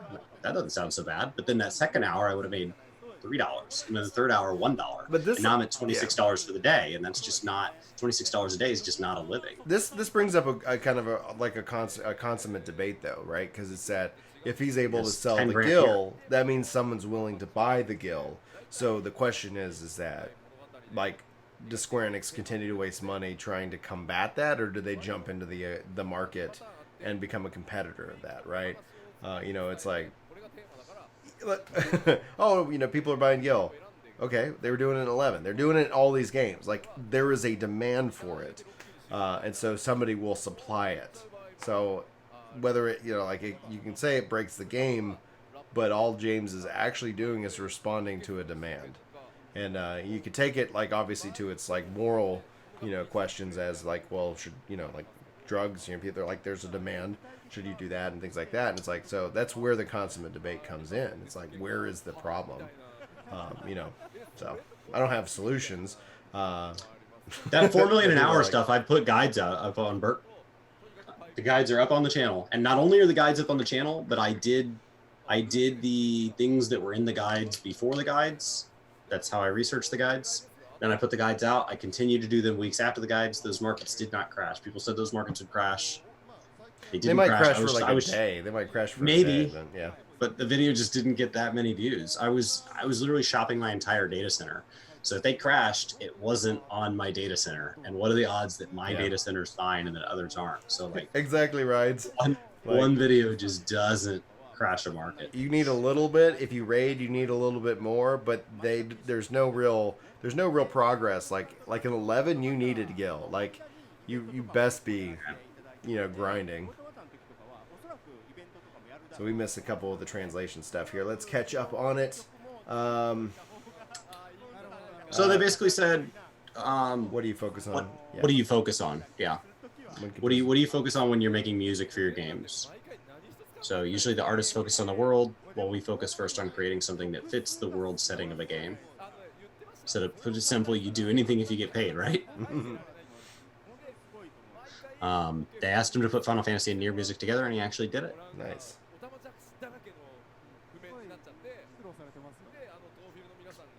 So they kind of set a theme. So for like YoRHa, for example, I asked him to create an orchestra using drums and horns.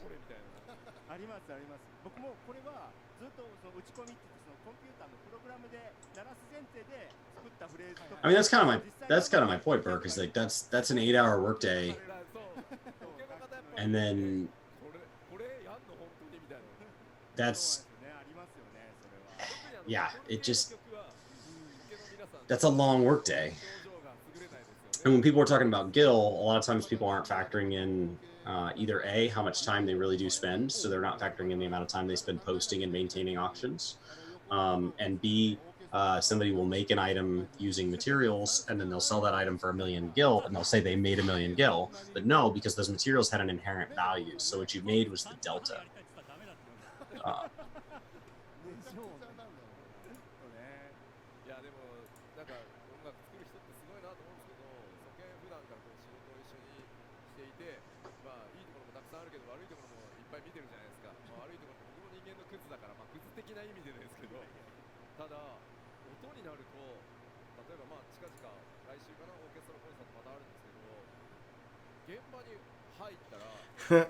Well, I've been writing a long script that I'm sure, at least I jokingly opened it up talking about how it's my, like, hey, let me kill my YouTube career, because it's essentially kind of a deep dive into the economics of microtransactions and how I ultimately believe that we should take off the qualifier micro, because they're just all transactions. And anyway, so it's gonna be a fun one. I hope you guys look forward to it, and yeah.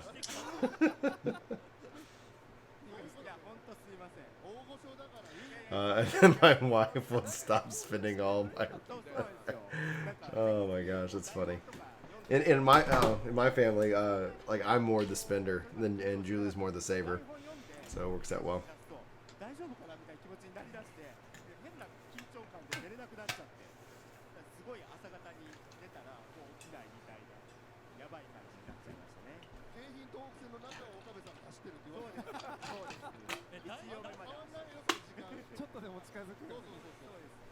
Yeah, like when we first started the channel, one of the things, like, I would get up at 4 in the morning, work on my video content, and then I'd go to the office. That's before I was independent and worked from home, and so it was a lot of work. Still is. Like, but I really enjoy the work. I really enjoy sitting down, crafting a video, crafting a guide, putting that together, and then kind of getting to engage with everybody. It's really a lot of fun. I get a lot of joy out of it. Had a really fun conversation with somebody on Twitter the other day, though. God bless him, because I was like, man, dude, I don't know why you were mad at us. His sole, Chris, I don't know if you saw the tweets. His sole complaint was, if we make a mistake in a video or whatever, or we have a discussion video, we follow it up with community feedback. You mean we correct a mistake? Okay. Sounds like we're doing an okay job.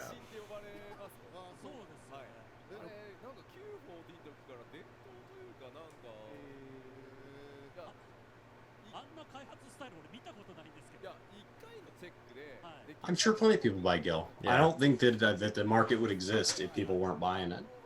It would just be different. The market would just be very different. I've never bought Gil or Gold from an RMT type service. I have bought a time card with my gold in WoW through the launcher, but that was the first time I'd ever done anything like that. Oh man, Alex, so true. I think we'll see. With Ishgard housing, obviously that will help alleviate because there's more housing available for players. Sure, but it's unless they, I don't know. I don't know what they can do with the current system, because I would say keep the neighborhood housing to free companies, and then make some form of instance housing. But that's about it. Yeah, they've talked about farming this expansion, so it'd be interesting to kind of see what that ends up taking on.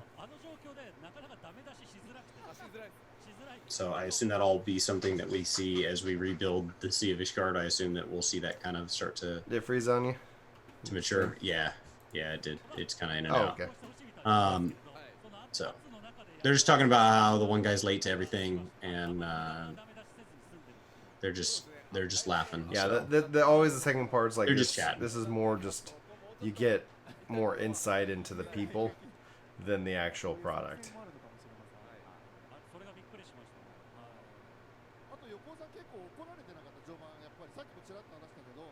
In WoW Classic, you have to buy your skills. Yeah, not only do you have to buy your skills, but your first character, they feel really expensive. Now, once you have that first character up to 60, your second character through, I mean, you just throw them a stack of gold, you're fine. But that first time, it's really tough.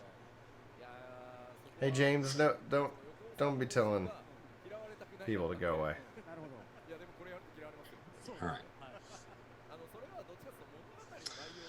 Well, if stream's kind of frozen, no, it's back up for me. okay. Yeah, I came back. I can refresh the page then.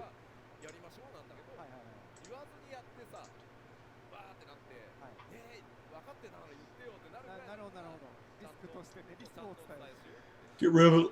So limited jobs are just additional content. I mean, it's like saying get rid of Fates or get rid of Deep Dungeon or get rid of Relic. It's literally just side content. It's never meant to be. Using the word job, I think, was probably a mistake. It just wasn't. It was never about adding a job to the game per se, as well as saying let's add some side content that happens to appeal to people who like PvE content. It's an alternative way to enjoy the battle system. Where they can break the rules, where they can mess with the battle system and do things that the normal battle system doesn't allow for. Yeah. And it doesn't kind of... The only thing I would change about it is that I would say that it can't do 1 or 2 patches of the current content. Like, it's not the way. They're going to 60 with 5.1. We should see it go to 70 with 5.2. That's what they kind of laid out at the Fan Fest.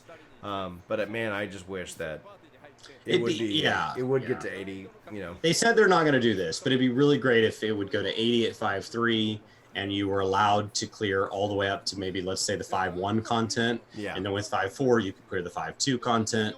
And so that way, when we get an even patch, you can clear the last even patch. When we get an odd patch, you can clear the last odd patch. But that's not what they're going to do. They're going to leave it capped at 70, and then it's just going to live there until we're all at 90, and then it'll be allowed up to 80. Yeah, and so on and so forth. I mean, Jason, I think that feeling of accomplishment, like, it's easy to say, like, oh, I wish this was easier. I wish I could just have this. And then we do that, right? That kid in us that says, I wish I could just have ice cream for dinner. And then these game developers, they give us what we ask for. And so games more and more give us more ice cream for dinner. And then one day we wake up and we can't feel kind of sick to our stomach because we haven't had a real sustainable meal. We haven't earned nutrition in a very long time. And so I think that WoW Classic is an interesting chance to say, okay, now you can go back and eat basically only vegetables. And are people really ready for that kind of shock? And will they really enjoy it, or will they ultimately want to come back to the current, ice cream every day style MMO where, every 3.5 months they give you catch-up gear, they drop the XP requirements to get to cap, they make the UIs easier, they make crafting easier, that's what 14 and BFA do. Differently, but they both get easier the older content gets. And WoW Classic is what it is, man. It's just a grind. Hey. Welcome to the workforce. Thanks for that follow button on Mixer design movie. So ST, if you didn't see, they are doing some PvP updates with 5.1. New skills, changes to skills, a new frontlines kind of rule set, something of that nature. So we'll probably get more details later on that.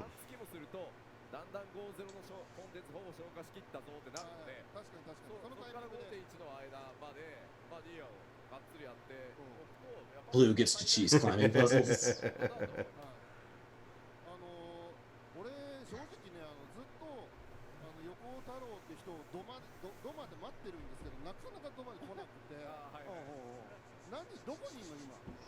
don't know if they're going to end in announcements or anything like that. I hope they do something cool.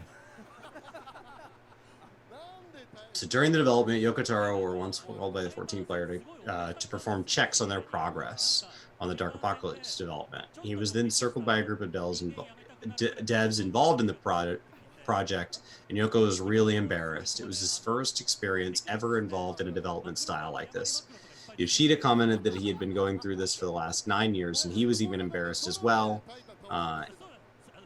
even though he was already used to it. And the character designers for Garo and the Return to Ivalice monsters had the same thing and were embarrassed from it as a result. But apparently, however, they're just kind of telling stories behind the production of all this.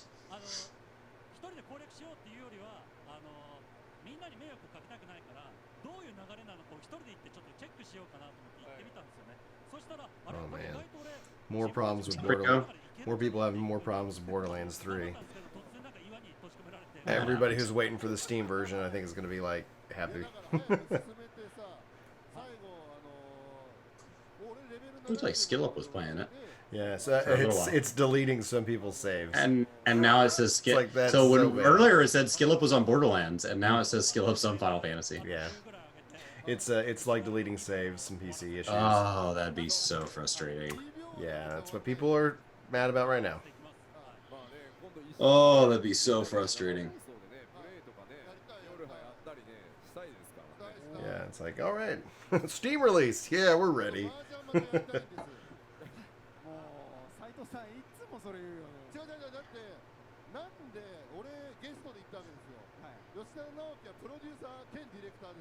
I don't know what happened with Skyly.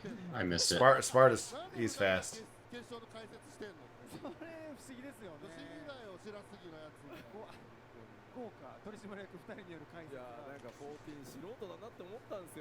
So, okay, so everyone that hasn't played Nier yet, buy it on your way home.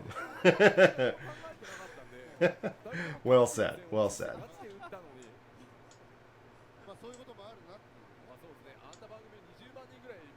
Hey, Jeffrey. Always wait till they work out the kinks and bugs. Yeah, definitely late night for the workforce, absolutely. But hey, this is better than there was one like it's better than when we have to get up at 2 or 3 or 4 some in of the morning. some of these are real early. Some of these I wake up and then we do them and then I record the summary video while it's fresh and then I go back to bed. Which Brian and I both work from home, so like whichever one of us does that, it's like just kind of I don't know how your house works, but my house I don't have kids, so like if I wanted to wake up and do that and then go back to bed and wake up at 10 a.m. and start my day, I could. I have to get up and change diapers and feed kids waffles or pancakes depending on the day. Currently, our dog just he just got neutered, so he needs constant attention because he can't with his cone on. He can't even drink water or eat food or whatever. You have to kind of hold it up for him. So he gets attention like every hour or so, but most of the time, my house is pretty lax compared to Brian's circus. It's a circus. Yoshi recommends that that as you finish up the 5.0 content in the next week, get a copy of Nier to play. It's probably going to be best for enjoying the Alliance raid. All right, done and done. Done and done. I already owned it. They had a sale. That would be smart. Oh my gosh! And by the way, guys, if you know, click this link in the lodestone. That way they can kind of track it or however that click this link in the lodestone and you can get a cheaper copy of Nier or whatever. My wife loves waffles and I love pancakes, so we eat waffles. Yeah, because he's a smart husband. Oh. It's just like I didn't want a dog. My wife wanted a dog, so we compromised and got a dog. And in high school, we would do. I was in on the cross country team, and so we'd always kind of go and do all this long distance running. And so I kind of just got used to it. I still like to run, and what I would do is I'd get up and make 2 pancakes. I've never been a big sweets guy, so like I just never did it with syrup. So I'm more of a pancake guy. I like to do a little butter, roll them up, and then eat them on the go. Yeah, Sparta saying Nier's like $20. That's a great deal. Totally worth it. I have never had a waffle taco. Walt. Greg and Kuro, welcome to the workforce. Thanks for hitting that subscribe button over here on YouTube. Appreciate that. They're talking about wanting to play with him during their 14-hour streams, and he's saying he doesn't want people to know his character. And they're like, well, we can organize a character for you to play on.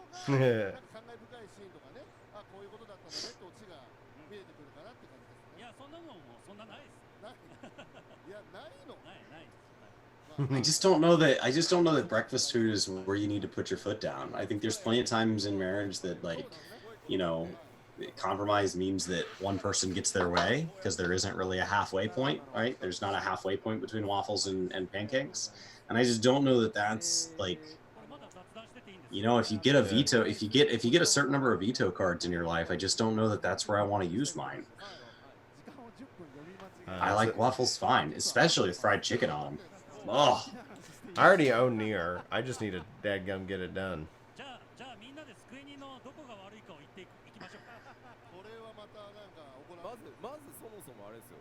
The combat's so good in Nier. I was like, gosh, I wish Final Fantasy XV did this. And then I'm hearing that people love the Final Fantasy VII remake battle system so much that it's that people are like, man, I wish 15 had this system. And then if you guys haven't heard, 7 will allow you to also have a true turn-based system as well. So you can kind of pick and choose how you want to play. They said, you'll be fine even if you didn't play Nier Automata. That's how we designed the collaboration. And then the other guy cuts in and goes, but of course you'd be enjoying it more if you did. Probably the 22nd of October, but it could be the 29th. It's one of the last two Tuesdays of October. Yeah. And we'll get another live letter between now and then that'll go in more depth on some of the things. Yokotaro says, okay, let's talk about the bad things in Square Enix. We aren't paid enough, Yoshi P says. I don't know what Skyly said. So they basically said they misread the time. They're very sorry. They actually have they're 10 minutes too early, so they can talk about whatever they want. So Yoko Taro said, well, let's talk about how the bad things at Square Enix. And Yoshi P says, we aren't paid enough. Yeah, I would agree. Yeah, so you can toggle between the tactical battle system and a turn-based battle system. And they announced that out at TGS, which is really cool. The hard thing to fold on is eggs. My wife only likes eggs scrambled, and I really like eggs prepared differently depending on like what I'm having with them. So, like on like with a waffle or whatever, I really want them to be over easy or over medium so that I have that goo to kind of sop up.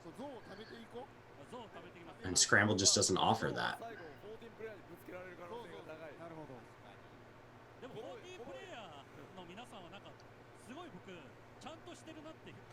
So no, usually there's like a boss within the raid. Like if you think, because there's be 4 bosses, usually one is will be referred to as the wall of that. Like it's the most challenging one, the one that people struggle with the most, and it will be challenging at first. Once it's learned, no, the raids typically aren't anywhere near the savage tier difficulty, and it's because you have more people to back you up and cover you. You know.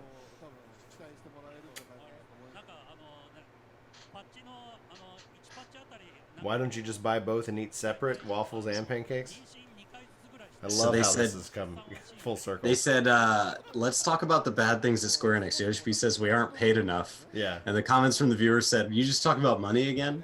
And Yoko said, you're the same, money and women, am I wrong? Yeah, they're just talking like friends, you know. Yeah.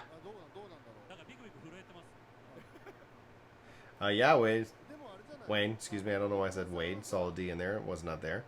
Yeah.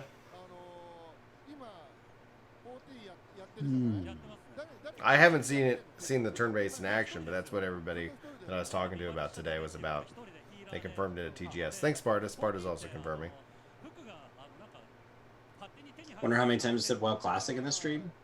Well, they're not really telling us anything about Nier. I didn't play Nier, to be honest, J-Rock. So I played a lot of WoW Classic. And then we talked about Final Fantasy a lot during the Final Fantasy portion.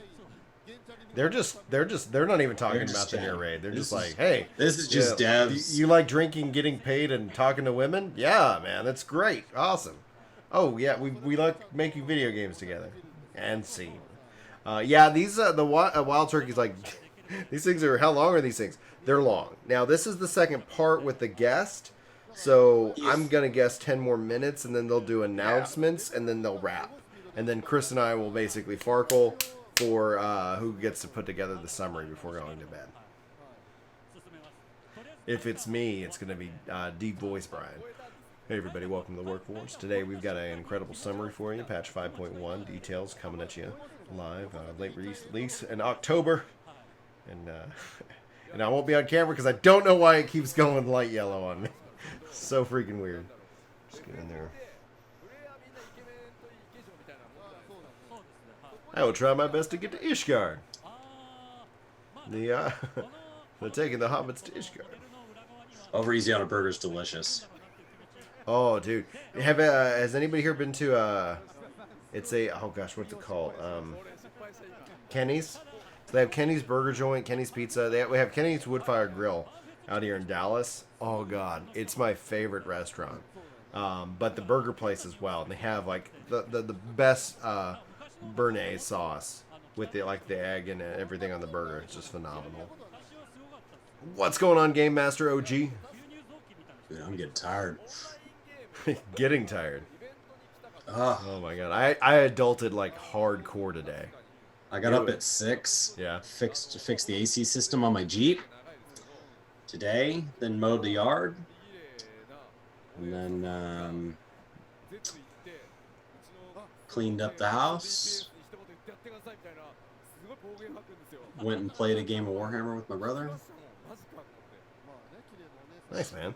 Nice. Had dinner with my wife. Yeah, they're saying, yeah, they're coming up on 2 hours. They've had some of these live letters that are 3.5, and it's sometimes some of the hardest content to cover because it's like they'll have small announcements, and then it's like, okay, we're gonna bring on a guest and talk for 3 hours, and it's like, okay, Like you're gonna get if you're like really into why they call this one pot that they'll tell you like the story in 30 minutes. It's just like, Oh man, I do not like grits. I'm not a grit guy either. I was like, what? But it's a southern food, you know. Yeah. So, but I was Not just for me. never was really exposed. I to like it. oatmeal. I Just don't love like grits. oatmeal. Love oatmeal. I love it. I get some messages deleted by Streamlabs. I don't know what that's about. That's next level. Okay. I don't know, Rico, why they did that. I missed the messages. Oh, I can view the deleted message? Okay. I say shrimp and gravy. What's wrong with you, Streamlabs? Was there a period somewhere in it? Uh, If there's a period somewhere in it, it probably looks like a malicious it link. won't let me undo that. So Streamlabs, I'll have to go. If there's a period in it, it looks like a malicious link. I'll have to go and And it gets punch grabbed. Streamlabs. I'm just seeing a lot of punctuation of what people are typing. Because y'all ain't got no soul. Maybe. I mean, I'm white as hell, dude. Like, soul, like, oh man. It's like, it's what I'm the Ginger Prime.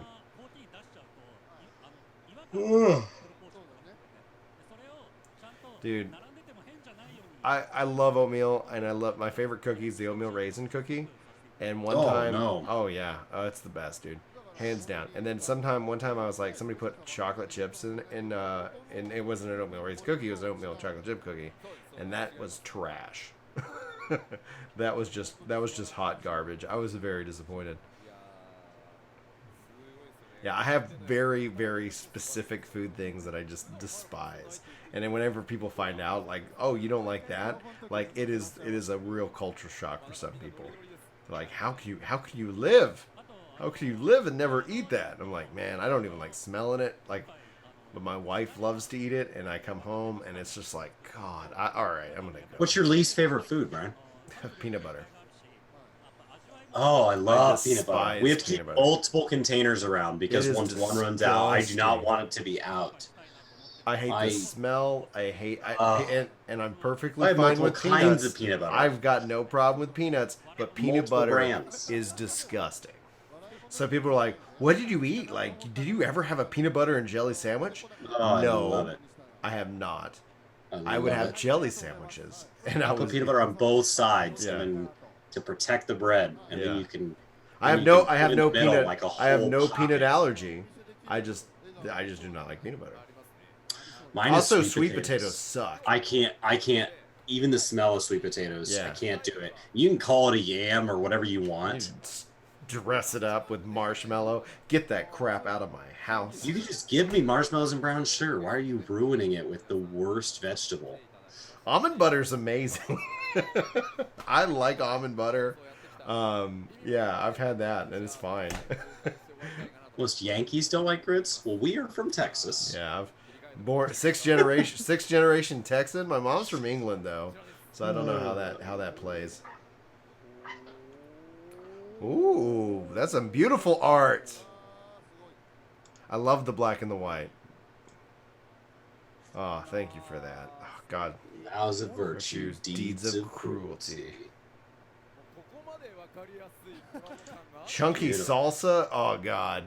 Like I'm a salsa snob, man. I love it. We But have a whole once I got into my shelf in our 30s, fridge that is just salsa and hot sauce. Once I got in my 30s, like I cannot eat so I love it. I love spinach and I love tomatoes. I cannot eat those foods anymore. They make me sick. I don't know why. So my life sucks. Occasionally, like if I have nowhere I need to be, I'll eat salsa. We literally have like an entire, sometimes it's 2 shelves in the door of our fridge that's just hot sauce and salsa. I assume we're not the only 2 Texans that don't like grits. I would assume so. Nobody in my family is like. I mean, it's just not like. Hey, Oh grits. man, my wife does not like liquid smoke. I'm okay with it, but sometimes people overdo it. Like some places, they're like, ooh. It's like, it just needs a hint. More concerts coming your way. You can actually, like, if you use a slow cooker and you put a little liquid smoke in there, you can actually make, like, ribs and stuff taste smoked. But just a little bit. Otherwise, it tastes like liquid smoke. Yeah, Jeffrey. The art and title. Don't overdo it. Don't overdo it. All right. Oh, I eat broccoli. I eat broccoli. Eorzean Symphony again. Yeah. Going on concert tour. I assume that's all Japan. It's usually Japan and LA. Yeah, this is Japan. Pacifico Yokohama. All right. So my wife's told me that like there's like a genetic kind of trait in people where broccoli is either really bitter or it's not. And I don't. Me and the kids, my wife cannot stand broccoli. I had broccoli tonight. But yeah, and then it's like broccoli. I have broccoli almost every meal. Broccoli or green beans. Those are kind of my go-to veggies. Only 2 seconds. It's funny. This weekend is already gone. I mean, they're speaking Japanese. They're hanging out, talking about drinking and women and getting paid. So it's like, okay. They're talking about like some announcements. So yeah, it doesn't seem like there's going to be any Xbox announcement once more. I'll never let it die. I'll be the guy. I'll die on this hill.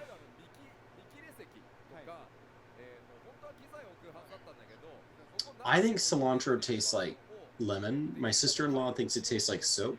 My other sister-in-law thinks it tastes like soap, but then says, but that's not a bad thing. Like it's like a fresh tasting soap to them, not soap like dish soap. Like they like it. That's funny. That is so funny. They're like, just to be clear, so that it's like directly halfway between us. Yeah. I cannot get enough cilantro on things. Did you have some boiled goose as well? I've never had boiled goose. I don't think. I hate geese with a passion. Geese are mean. They are mean. They are mean birds, man. Like you see a flock of geese. Like you see a flock of geese. It's like me just like seeing a bunch of like. Turkeys are intense like, too. All right, like I don't know if I want to. I think big birds in general. They'll come up and fight you. Like, oh yeah. What the heck? Like I am bigger than you. A turkey will chase you like across the ground. Yeah, turkeys are bold, man, and they're delicious. Tabasco is I mean, we're close enough to Louisiana. Australia PAX. Hot sauce. It's not my favorite. They're bringing. It'll do in a pinch, but they're bringing 14 to PAX Australia. Yay! So happy for everybody down there. Early October. That's not bad. That's when they. I think that's when SkillUp said he was going to be meeting with. Ethos, great, perfect. Yeah. Was it PAX? I would assume so. I thought they said there was some event. I wasn't clued in that it was PAX. I've slept since then.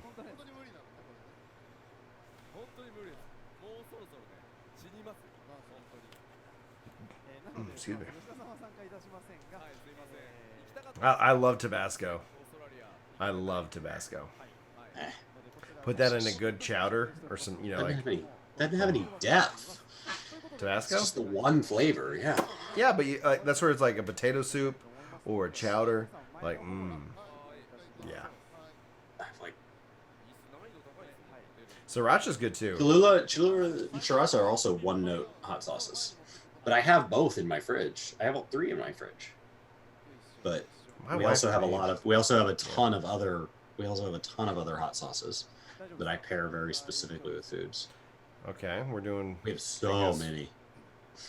What is happening? I don't know. Their staff asked me to come to this as well, but I really need a break. So sorry, guys, I won't be there.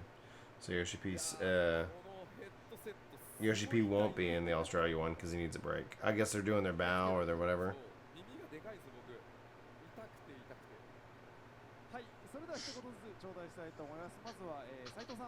His headset is hurting him. Just kick geese.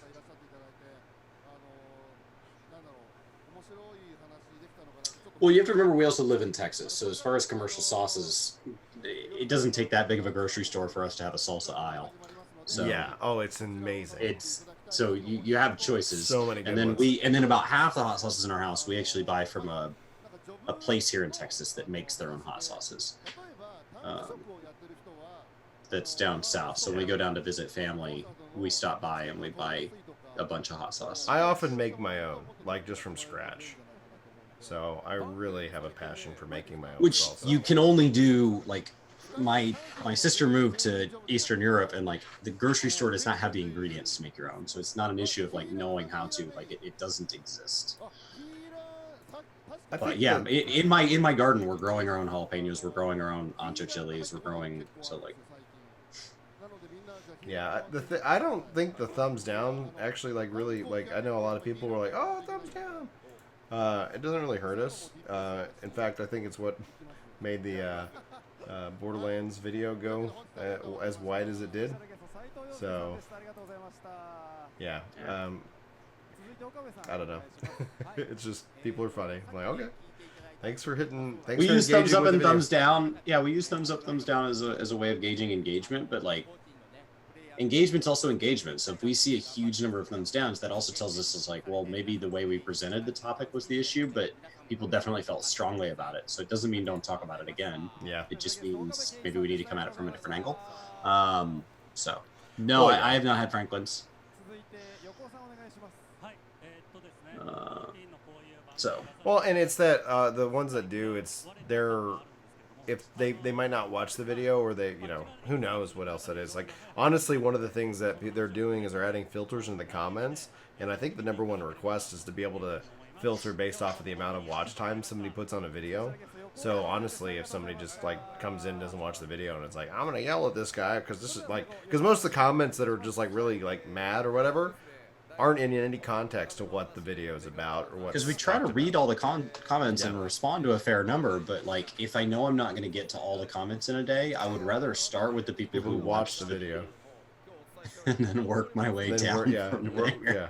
Oh, it's like, oh, you watched half of what I had to say. Well, let's see what you're responding instead of just like click, type the response. We get comments. A lot of comments will literally start with "haven't watched the video yet," and then it's like, and I'm fine with that because I can get because they follow it up because then you can kind of see they're like, okay, this is my pre-watching this topic, this is me after watch, and most of the time, like when we see that, it's somebody saying like, oh my god, I feel so much better having watched this video because we try to come at it from a reasonable description and understanding and things like that. I've never had Franklin's, but I will look for it the next time I go to the store. So they're wrapping up. And they said, also, I'd like to add that if you give tanks privileges to concert tickets first, maybe we'd have more tanks. If you want to be a good tank, you should also play healer as well, just as a side note. And Yosuke says, we actually have more tanks now. And I think a lot has to do with Gunbreaker and the tank changes. You saw we have a lot more content coming in 5.1 and of course future patches as well. I hope you enjoy it and thank you for listening, for joining us today. So that is it, guys. That is the Tokyo Game Show live letter announcement. Thank you guys so much for hanging out. It's been fun. We've talked about all kinds of things because we don't speak Japanese. So when the live translator is typing for us, we just have time to kill. Thank you, Miss Luna, over at Reddit. Guys, be sure to go and check out Reddit. Give them some thumbs up for being able to put this together. Thanks to the 2 new members and those of you that hit follow over on our Mixer. And let's see what we're up to. Note, if you guys are interested in our podcast and maybe it's a little long of a format for you, we have our Casually Hardcore Podcast Highlights channel, which we are trying to get up to 1,000 subscribers because that gets us full access to all the YouTube benefits and preferences and all that behind the scenes stuff. So just pop the link, and the link's also I think in like the top lines of the video itself. So be sure to hit that sub button over there. It means the world to us. Now Chris and I are going is our next guest. Yeah, Skillup will be live on well, not live, but the Monday. podcast goes up on Monday at 9. Hope you guys really enjoy that. Thank you for hanging out, all of you guys. Thanks for the thumbs up. Thanks for Chris and I need to decide who's doing the summary, so we'll do that offline. Cool. Have a good night, guys. Good night, everybody.